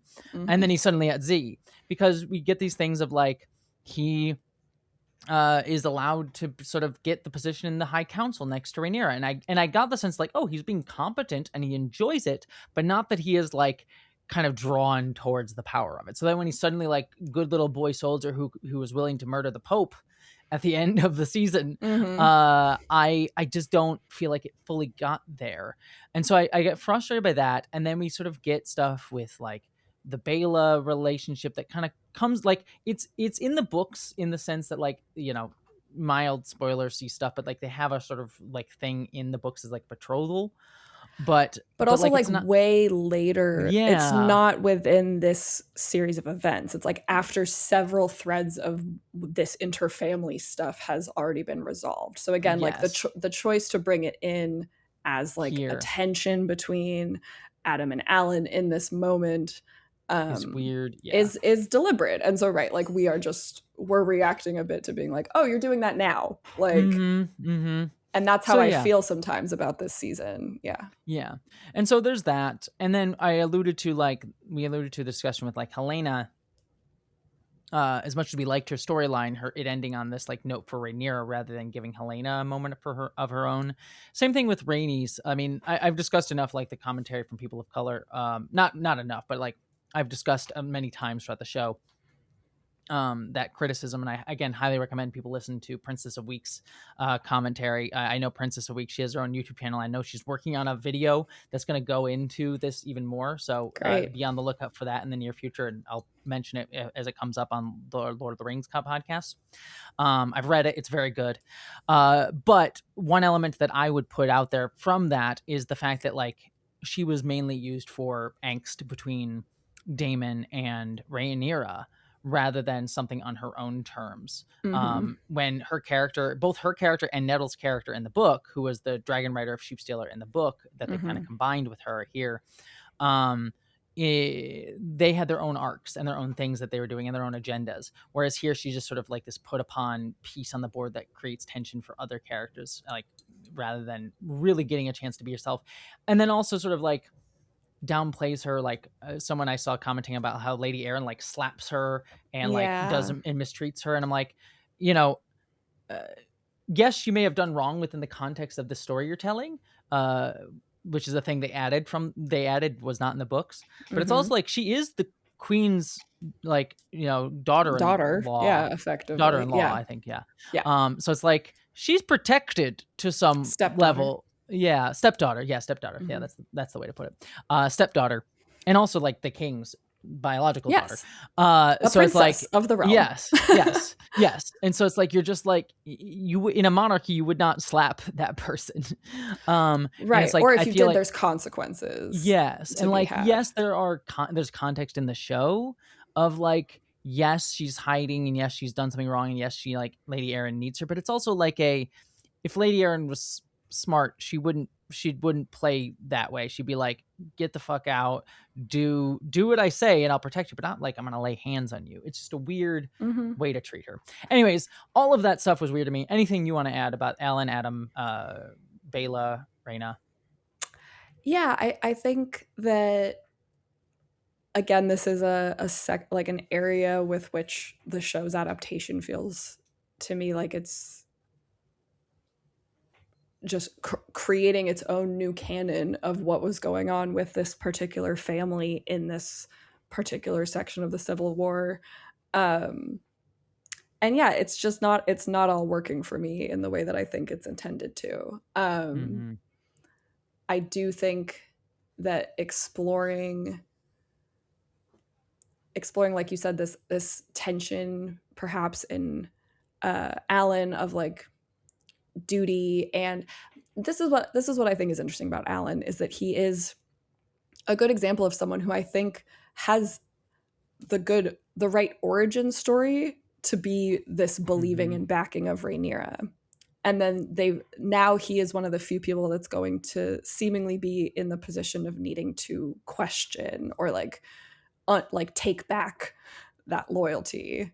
And I suppose I expected Alan to be the kind of character who, yes, would have a line somewhere. And it's interesting because, yes, also worth noting around all of this, Rehneyra coming in and killing the High Septon is not a aspect of Fire and Blood in this point. Yeah. So again, this is like a new element of decision making coming from her and her inner circle that is clearly going to have ripple effects in the realm, and add to her reputation as perhaps being cruel or being, a heretic against the faith in a way that this was not part of why everyone thought Rehneyra was cruel in Fire and Blood. They specifically the issues leading up to sort of the small folk turning on her, or the King's Landers is what George R. R. Martin calls them. We should use that. King's Landers. That in fact her appointing Lord Celtigar, who, it's interesting because not to jump around here, but this is where the Alan topic has led me, that they in the show had her leave Lord Celtigar at Dragonstone. He was a character in the show, and they had her be like, you two are not advising me very well. I'm going to go to King's Landing without you, and had her appoint Torrin Manderley as her Master of Coin. In Fire and Blood, she appoints Lord Celtigar in that role, and he does impose a bunch of taxes upon everyone in King's Landing. And then when people protest it, the solution is, maybe you guys will be entertained by paying to see us execute people in the dragon pit. So like criminals and, usurpers and traitors get executed in the dragon pit. But like that is part of what makes people, according to the Fire and Blood lore, stop seeing Rehneyra as like the realm's delight and start calling her, cruel. Maegor with teats, or cruel. Which that makes it more of a systemic problem, like relating to economy, rather than like she's just mad. You know what I mean? Which kind of relates to the whole sexist woman thing too. Yeah. Here. Yeah. One other thing too, we should talk about Corlys as well. So in the books, there's none of this kidnapping prisoner plot for him, which I found frustrating because it felt like, he's such this fascinating like guy with agency in the in both the book and in previous seasons of the show, with such like an opinion and such strength. And like he is again one of these sort of like honorable characters that we get, one of the very few, at least insofar as he's able, given his own allegiance to power. And yet like this contrived narrative of like he gets kidnapped, and then the contrived way, we didn't really touch upon it last episode, but it's like the contrived way he gets out of kidnapping. Yeah, it feels like it's just there for no reason, like Gwaine letting him out for, it feels like no reason, just to make sure he gets out. It's an oddly contrived storyline for him, and one that's like you couldn't find anything better to do with him, which is frustrating because again, to give compliments to the season, and I want to be clear too, just one thing, it's like the first half of the season I was really on board with. I thought the first half of the season was really solid up until about episode 4, is where it started to lose me, like episode 5 onwards. Yeah, it's he had such a good presence in those first few seasons, such opinions, and then he sort of like gets wishy-washy and kind of has this loss of agency plot for no real reason in the latter half of the season. Yeah, it's interesting because rereading Fire and Blood, it seems like Ryan Condal kind of like plucked this passage about Lord Corlys suggesting effectively like, hey, why don't we try at some diplomacy and like brokering of peace. That happens in Fire and Blood as Rehneyra is from King's Landing with Corlys there with her, as like they're contending with the fact that Ormond's army is on the march. And so yeah, that scene, and as I kind of watched it unfold, I was like, oh, this was like a, I suppose, fun little side quest you sent Corlys on to then have him in a position to deliver that idea to both to have like Gwaine both hear the suggestion and have it kind of, I suppose, be more Gwaine's idea, but have Corlys like seize upon the moment. Yeah, and challenge Daemon with it. Yeah, and then have Daemon be the one who's receiving that proposal and rejecting it. Whereas in Fire and Blood, Corlys is specifically, it says like, quote, he quote, suggested to her grace that the time had come to talk. He urged the queen to offer pardons to Lords Baratheon, Hightower, and Lannister if they would bend their knees, swear fealty, and offer hostages to the Iron Throne. The Sea Snake proposed to let the Faith take charge of Dowager Queen Alicent and Queen Helena so that they may spend the remainder of their lives in prayer and contemplation. How nice would that be? Yeah. And then Fire and Blood says that he suggested actually that Jaehaera be the one who's like made a ward and then married to Prince Aegon so that like the houses join forever.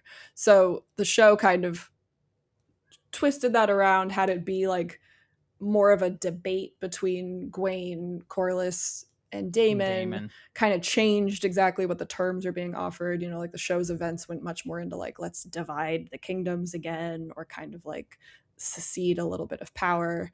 And then I think it's interesting that is the moment in Fire and Blood where we get this quote that appeared in the finale where Daemon says, "The war will end when the heads of the traitors are mounted on spikes above the King's Gate, and not before."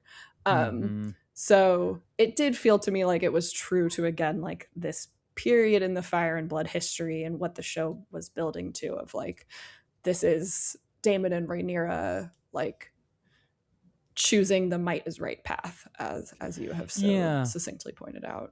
Which I think is, again, fine, but I think one of my problems with it, and I'll tie it into our next topic here as this thread, is Daemon rejecting it, which I think fits his character, and I think is fine. I think my issue with it is, and I genuinely liked Daemon this whole season, for the most part, of like him being the sort of devil, like, follow your might makes right path, we are the true Targaryen blood guy, and so he was written fine.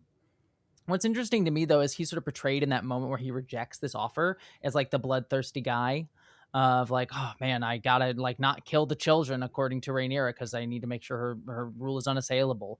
Where it's like, there's not really any discussion in the show about like again, it wouldn't be war crimes within the context of the world, but like the horrible things that the Hightowers do, like putting children on the battlements to get killed. It's on Rhaenyra to not kill them, whereas he's the one taking them, and then we get no thing from the small folk of like, you're taking our children.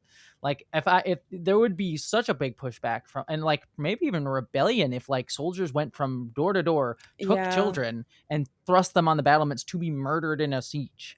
Like I think there would be people fighting that like crazy. But that's sort of just a thing that the Greens can do without any real sort of moralizing from the show, whereas like it's this sort of like descent into madness that Rhaenyra has, even though she doesn't kill, like she says, don't kill them, you know what I mean?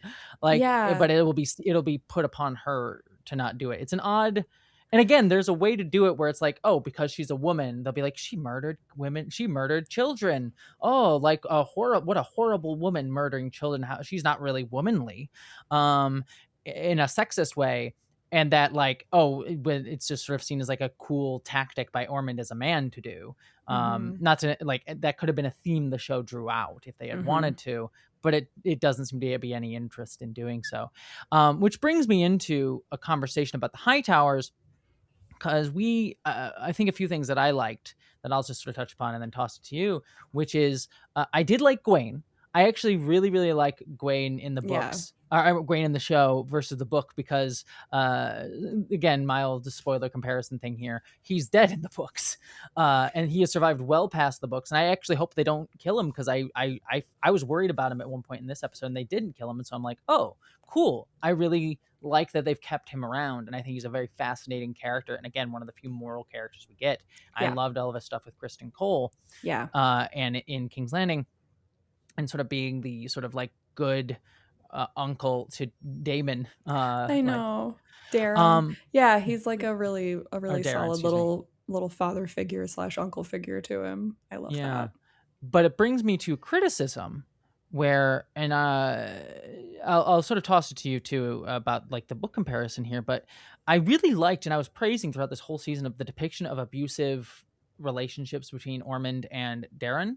I Mhm. thought that was a really good depiction of like how abusive parental figures sort of create this sort of like world where the child cannot really speak up and sort of is made to acquiesce to the abuser's world and even commit crimes before the abuser. And I thought that was really well done, really well drawn. I like the moment by moment writing of it. What frustrates me is that in the finale, Darren doesn't really get any moment to confront that in Ormond. And Yeah. to be fair, I don't necessarily need a show of like abused victims gets to beat their abuser narrative. Like that would be maybe a bit too like uh Too neat. sort of Yeah. too neat, I guess, for a Game of Thrones show. But like some level of narrative conclusion to that arc where it's sort of like seemingly not addressed at all. They sort of have Wade and Darren has sort of have this whole other plot of like trying to maybe go about things, but then Darren does nothing in the end in terms Right. of like actually doing anything meaningful in the finale. So like maybe in season 4 they can do a plot line of like abuse victims never getting to confront their abuser and how that can lead to its own sort of things. Right. But judging based on what the show has, it just feels like a weirdly incomplete like arc for the character. And then also Ormond's death too. We've discussed, if we want, last Hightower thing here, which is it is weird to have built up Ormond as this really big villain for the show, and then kill him in this episode in a comedic way, and then also tying into our issue of like the ways in which sexual assault has been sort of frivolously used throughout the series, and tying it into like male sexual assault and how men are sort of male sexual assault is even more seen as like a ha ha ha ha joke. Right. You know what I mean? And like, are we trying to use Ormond's earlier homophobia as like irony in this moment here? Like, yeah. To me, that's less interesting than even like, again, I loved the detail of like his own hypersensitivity to the smell of bodily fluids being his undoing. Like that detail is not in Fire and Blood at all. I liked that added uniqueness to his character. And so it just felt unnecessary to me, and like another way to kind of make Lord Roderick Dustin be a more callous and like morally gray character than needed. Same with like having Roderick, like having Roddy the Ruin go from like smashing a kid's face in with a skull to then like killing Ormond that way. Cool way going out. I'm going to die by a dragon fire, you know? Yeah, I mean? And like I loved the whole sense of like we came here to die. We know what this is about. Like I have a checklist I'm going to try to get through before I do it. Like I liked that. I liked following a character like that through the battle. But yeah, I felt like those handful of decisions were just didn't land for me. I think it just goes to like that whole like anti-war like it's hard to do an anti-war war thing where it's like in the book, if I remind me if I'm wrong, but like the Grey Wolves are meant to be this sort of like nihilistic, like we were sent to die because the Starks were just like, we don't want to feed you during winter, go die on the battlefield, so you're supposed to like do whatever. And they sort of being like, we're okay, they enact a lot of cruelties, like the fish feed, I think, event that we talked about in one of our bonus episodes was like a very cruel event, if I remember, that they led, if I recall. I don't know that it's so much cruel. Like they like set up the corpses at the table type of dealio, like those types of things. I don't think that they're necessarily meant to be cruel. I think it is more that like that there's this tradition in the North that like when warriors age to a certain level, that yes, it like that they've all agreed that like for the betterment of their own society, that those people are better served to go be on the front lines of a battle and try to make a difference and like go out in glory than die of old age. Well, I guess it kind of goes to the point homes. of like the nihilism and more like this weird thing of like we're celebrating the character as like he gets this cool fun death and then he's like murdering children and having a nihilism and sexually assaulting Ormond in his death, you know what I mean? It's just it's a weird dichotomy with that character. Well, anything else that you wanted to add about the Hightowers? I know I kind of run roughshod over all my thoughts. I'll make sure you get a chance to say anything. I feel like we covered most everything aside from that, like, to the point of Daron not doing very much in this episode. It was giving me like Jon Snow in the Battle of Winterfell, where I was like, you're so close to having this like hero moment, and then we're not going to give it to you for reasons. He like his Dare on the Daring title is given to him earlier in Fire and Blood than this. Like it's like a moniker that he's earned by being supposedly quite brave in battle, and it's also he's noted as being a very valuable scout on his dragon to Serion. And so the show gave us no dragon riding from him whatsoever, and kind of had Ormond that's their last interaction, is him receiving this title for him. So yeah, it is interesting to see like how this like abuse narrative between them may or may not actually contribute more to Daron in the future, or was it merely a way to kind of differentiate that like Daron and Gwaine are not like the other High Towers, like they are clocking the narcissistic abuse happening around them and trying to get away from it at all accounts. Well, one thing I want to toss to you, because I know you have a lot of strong feelings about it, is there anything you want to say about the Alicent, Aemond, Alice, Aegon stuff, that sort of element of the Greens? Oh gosh, that Alicent is a character where, like, again, the Fire and Blood account says so little about how she's feeling or what she's attempting to do during this point, that there was so much leeway there. And I do think, like, if this was a 10 episode season, I think that spending more time on seeing, hopefully, like, there's a world in which I've seen Alicent and Rehneyra talk about the fact that they both had children very young and under traumatic circumstances, and how like they each feel like they failed in some version of motherhood or trying to break certain cycles, or I don't know. But yeah, to have Alicent just sort of at this point in the show be kind of ping-ponging around not quite being able to have like accountability with her children or true confrontation or like resolution in those ways, I don't know, it adds to me of like this sense of like, oh man, like one of the shots that I will never be able to unsee is the early, again, I think this was the same episode in which Rhaenyra and Daemon's sexual relationship starts blooming, was of like Viserys having sex with Alicent seemingly very much against her will, and like they even included her kind of like asking the servant if like it was absolutely necessary that she be brought to his room in that moment.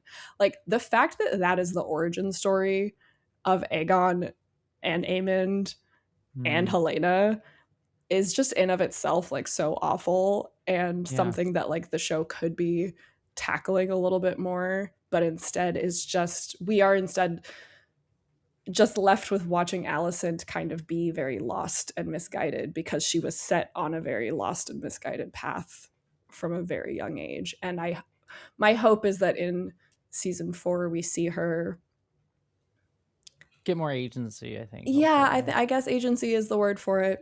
But like, I don't know. I felt a little let down by the only scene of her in this finale being her kind of getting some sort of a sixth sense that Helena had died, but like I don't even think that was fully conveyed in that little blip of a shot. So yeah, I'm curious to see where they take her. Yeah, fingers crossed. Well, the only thing I'll add to about all of this is like the Aemond and Alice stuff. I was very disinterested in Alice Rivers. I mean, I'm not against the reveal of her being the Witch of Harrenhal, but I wish it had come a little earlier so I get a little bit invested more in this, like in her character, rather than like, ooh, isn't she mysterious for 2 years? Because otherwise it just feels like she's cursed with the ability to stop the plot wherever she appears. You know what I mean? Or like another kind of like Cassandra figure who ultimately is not actually able to do anything with the fact that she knows all of this information. Yeah, exactly. So that was that. And then I'll say with Aegon, I mean, I made my issue known with like the context of his story, especially in comparison to the judgment that the narrative places on Rhaenyra.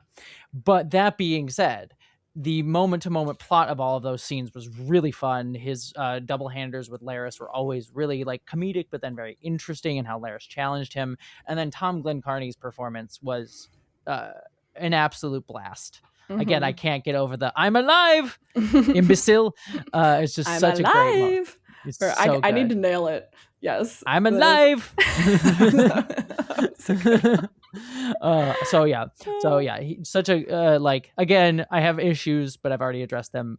But on a pure, just like visceral enjoyment of the like moment to moment writing and scenes and performance was truly great. Also, seeing Sunfire. Right, Sunfire's his dragon. I'm trying to remember, right. The like, I always love like gnarly, like gruesome makeup stuff. So seeing a burnt dragon was always cool to me. Yeah. So I just liked that look in that. Last thing to touch upon, I think, before we sort of start wrapping out here, was Ulf and Hugh. Anything that you wanted to talk about with the two of them? I think I've discussed my issues last episode, where like, I don't mind where they took Ulf, but it feels again a bit like simplistic. And then I also just found, I think my bigger, like, Ulf was interesting here, and then I think there's some good stuff. Like, I think Ulf had some good stuff going on, but Hugh for me was very disappointing in the whole like, he's just gonna have this more like Breaking Bad storyline slash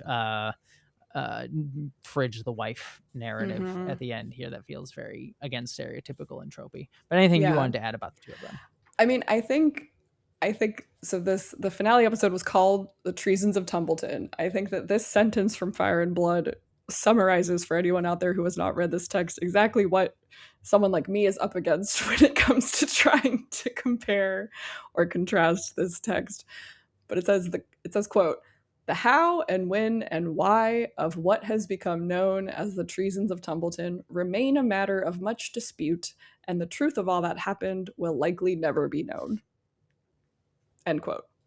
So I'm like, right, great. There is no text upon which to go necessarily with exactly what went down at Tumbleton as compared to what happened here.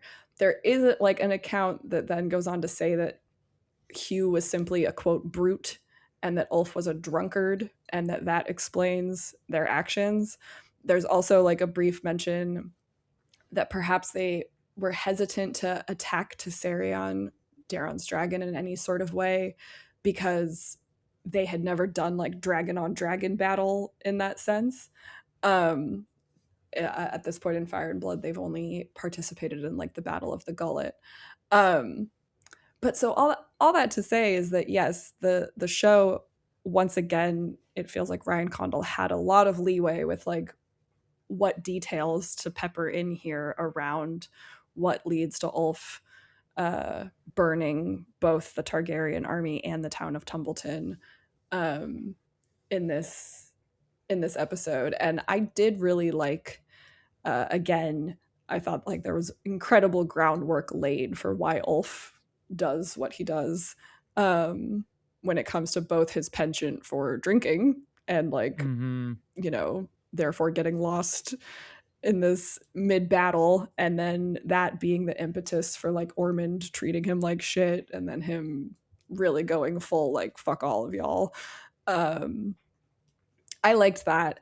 Yeah, Hugh for me is much more fascinating because like it feels like really on paper this season, like he didn't do very much at all. He was much more just kind of there to listen to and absorb Ulf's posturings about like why they were kind of being mistreated. And then I did like this sort of invention of like, oh, he snuck into Tumbleton to try to have a conversation with his wife to try to get her to safety before everything went to shit, as he could probably sense it was going to soon. But yeah, ultimately, like, to go out of your way to include Kat in this manner, and like to just have again like this like really painful subplot throughout the whole episode of like the attempt of assault on her, the punishment being extended to her brother, like, and then they all die anyways, again just as one more of the like, oh, there's no hope in this land here. Yeah, and I think that there was also like potential left on the table when it comes to like, okay, yeah, I could see a world in which like if Hugh actually met Daron and like or like saw like Tessarion is much smaller. We haven't seen Tessarion flying, but like we've seen her in proportion to like humans, right? And so Vermithor is massive.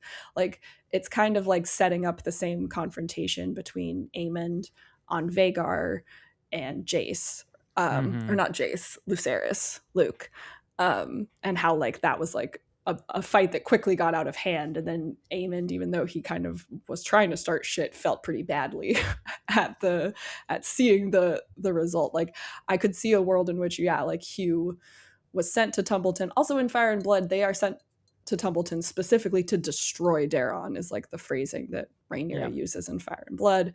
They switched that up for the show, and had instead like they're just meant to be there as scouts. Hugh isn't even supposed to be anywhere near this battle.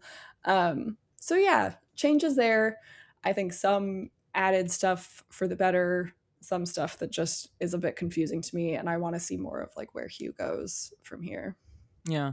I think Ulf for me, just to tie it up, I think I agree with everything you're saying with Hugh. I think Ulf for me was just this interesting. I liked his sort of, he felt like the most like lower class perspective on the show. Mm-hmm. And I liked like the scene where he goes in to see Rhaenyra and is like, hey, can you get me all these like pardons for my friends and my buddies? And that like made me think well of him. And then he sort of gets rebuffed and like tries to see Rhaenyra as a person and be like, hey, you're treating me like an ass as best he can, when without realizing the power differential.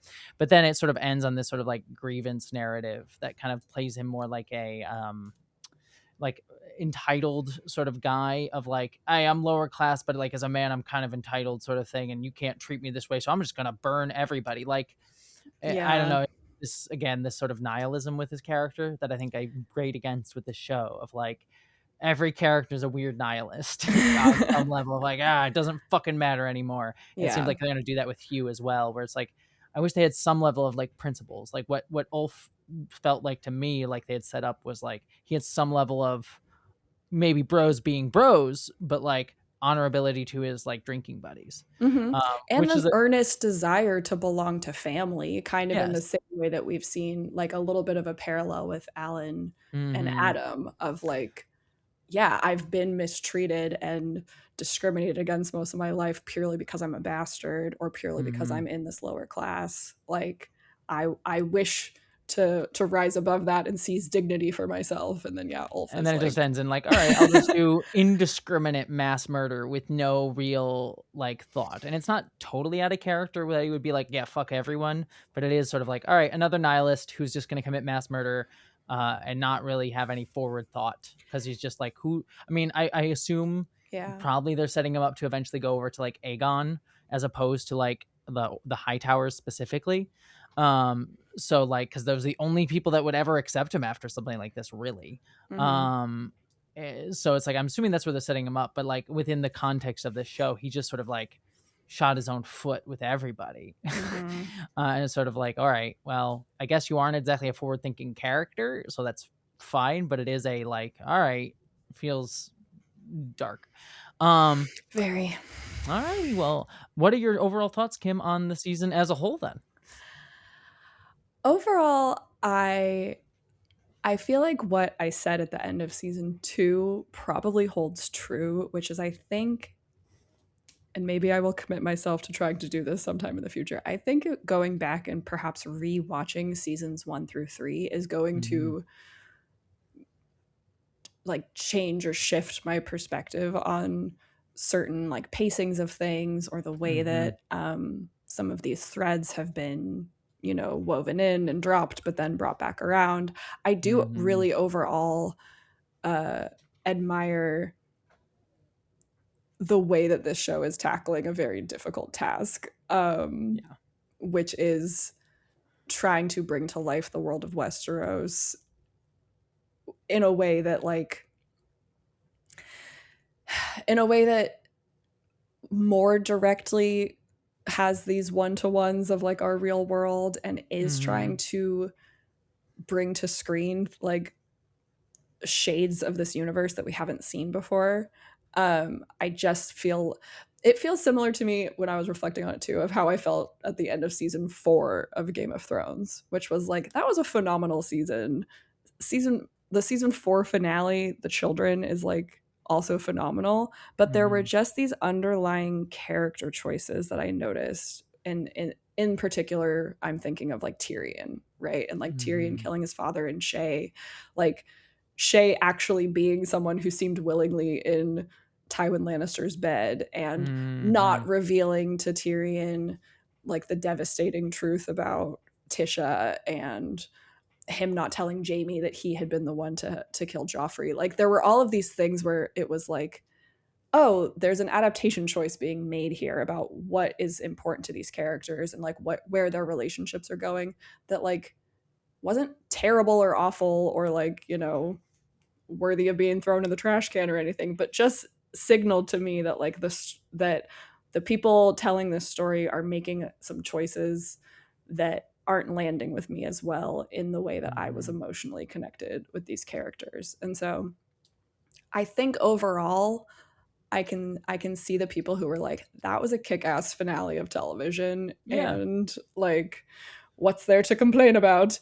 And I certainly do not try and bring like a haterade to the potluck here, but yeah, it just feels to me like some of the initial emotional attachments I had, particularly when I thought that I was seeing a like unique version of women leadership unfolding on my screen, to have it kind of I'm working again in real time here with the fact that like, oh, this isn't that story, and I'm Theon up there on the cross being sausage waggled at by oh man, that's a callback. But yes, I am right there with you. Like I hope it doesn't come across, and I mean I hope my reviews early in the season that were very positive to tell this story of that I am not here to hate on this show. Like what frustrates me is that this show does do a lot of really good things well. If this show was just miserable for me in terms of like thing it had nothing of value, I would just stop watching it. I wouldn't have wanted to do this with you.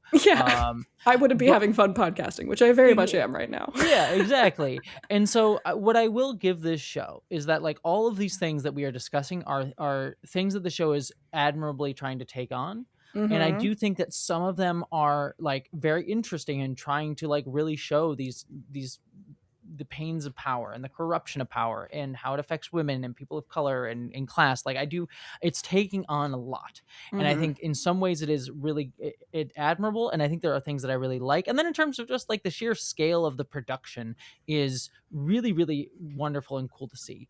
We don't, and like, it sucks to say it, but like in other elements of Hollywood, we are not getting like physical, like people like, oh, there's a lot of extras, there are physical armor being made, there's this care and attention to the physicality of the world being paid. So like production wise, it's great. The themes that the show is trying to tackle are really fascinating, and I don't think are an abysmal failure on every single count. Not at all. However, I think where I come across at the end of this season is more of a mixed bag, is just like, I think that there is choices that the show has made that are just reliant on ingrained sort of biases in our world and our culture.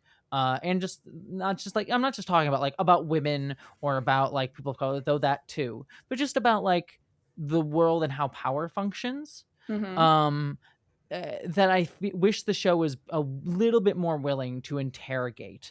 And it just signals to me that the writers aren't as willing to interrogate those elements of not only the world that they are creating, but even probably within themselves and their own writing than I wish they were. And it makes the show, I think, come across at the end of the day, something that is a little less interesting to me and a little less challenging to me than the things that it has set itself up to confront could be. Yeah. And so I come away from the show being like, all right, I like, as a show that is confronting these things, as a thing made by a huge studio, I think it's admirable that it's doing any of this. And it's there's so much good here. And also the performances we didn't talk about as much, like almost every single performance in this show. And I think it phenomenal. And in specific, I'll call it Emma Darcy, Matt Smith, and Tom Glenn Carney. Like the three of them are all phenomenal, as well as many, many others. So like there's so much good here, but I come away from the end of the season feeling a little bit more mixed than I would have liked to, and some things that I'm positive on, and then some things that I'm like, I really am frustrated at and bothered by in some other regards. So mixed bag of a season 3, I think, is where we both come down on. But speaking of mixed bags, we're going to be talking also very soon about Rings of Power, which is also a show that I have a lot of affinity for and love for, but have mixed thoughts on. But it's going to be a really fun time to experience it with you and to talk about it with you, because I always love talking about, like, this is what I love. I love talking about media that is something juicy to discuss, even if it's not like, this is the best work of art ever. It's juicy and interesting and has themes and ideas that we can break into. Yeah. So we're going to do that with Rings of Power, with Lord of the Rings, some of the best films ever made. So listeners, please make sure you get in your thoughts on A Fellowship of the Ring by Monday at acastofkings@gmail.com. We will need that for help guiding our discussion. What we're going to be following up after that. Kim, anything you have to say about Lord of the Rings, or wrapping this all out before I give us the little outro? I'm excited to be like the fresh experiencer here for a change when it comes to Rings of Power, because I only watched, I think, the first half of season 1, so I'm going to be experiencing a lot of that show for the first time with you and getting to discuss it, and then the movies I've seen ad nauseum. But yeah, we will have. I'm excited for you to watch Riders of the Rohirrim. I love that movie. And then Rings of Power, I guess we'll see if this changes. Like, maybe my opinion will change as we watch it again. But my feeling on the show is like, I love being in the world of Lord of the Rings, and I think it draws that out so well. But then it makes some weird adaptations which are baffling to me. But then we'll have weird moments of amazingness. Like, I don't necessarily know if the show is good, but it has like 10 out of 10 moments. And then in an episode, it'll be like a 3 out of 10. It'll have a 10 out of 10 peak moment of all cinema type. So like, it'll be a fascinating watch. It'll be a ride. Love this. And I'm excited. So we will get into that. That all being said, again, don't forget to send in your emails. And if you want to get ad-free versions of the show and also support us, and as well as David Chen and his network of podcasts, please consider becoming a paid subscriber at decodingtv.com. And also, if you want to see our beautiful faces or David Chen's beautiful face, as well as many of his other contributors, please consider subscribing to a video version of the podcast over at youtube.com/decodingtv. But with all that said, we will see you on Monday for our coverage of Lord of the Rings, The Fellowship of the Ring. But until then, I hope you all, my friends, live long and prosper. Bye.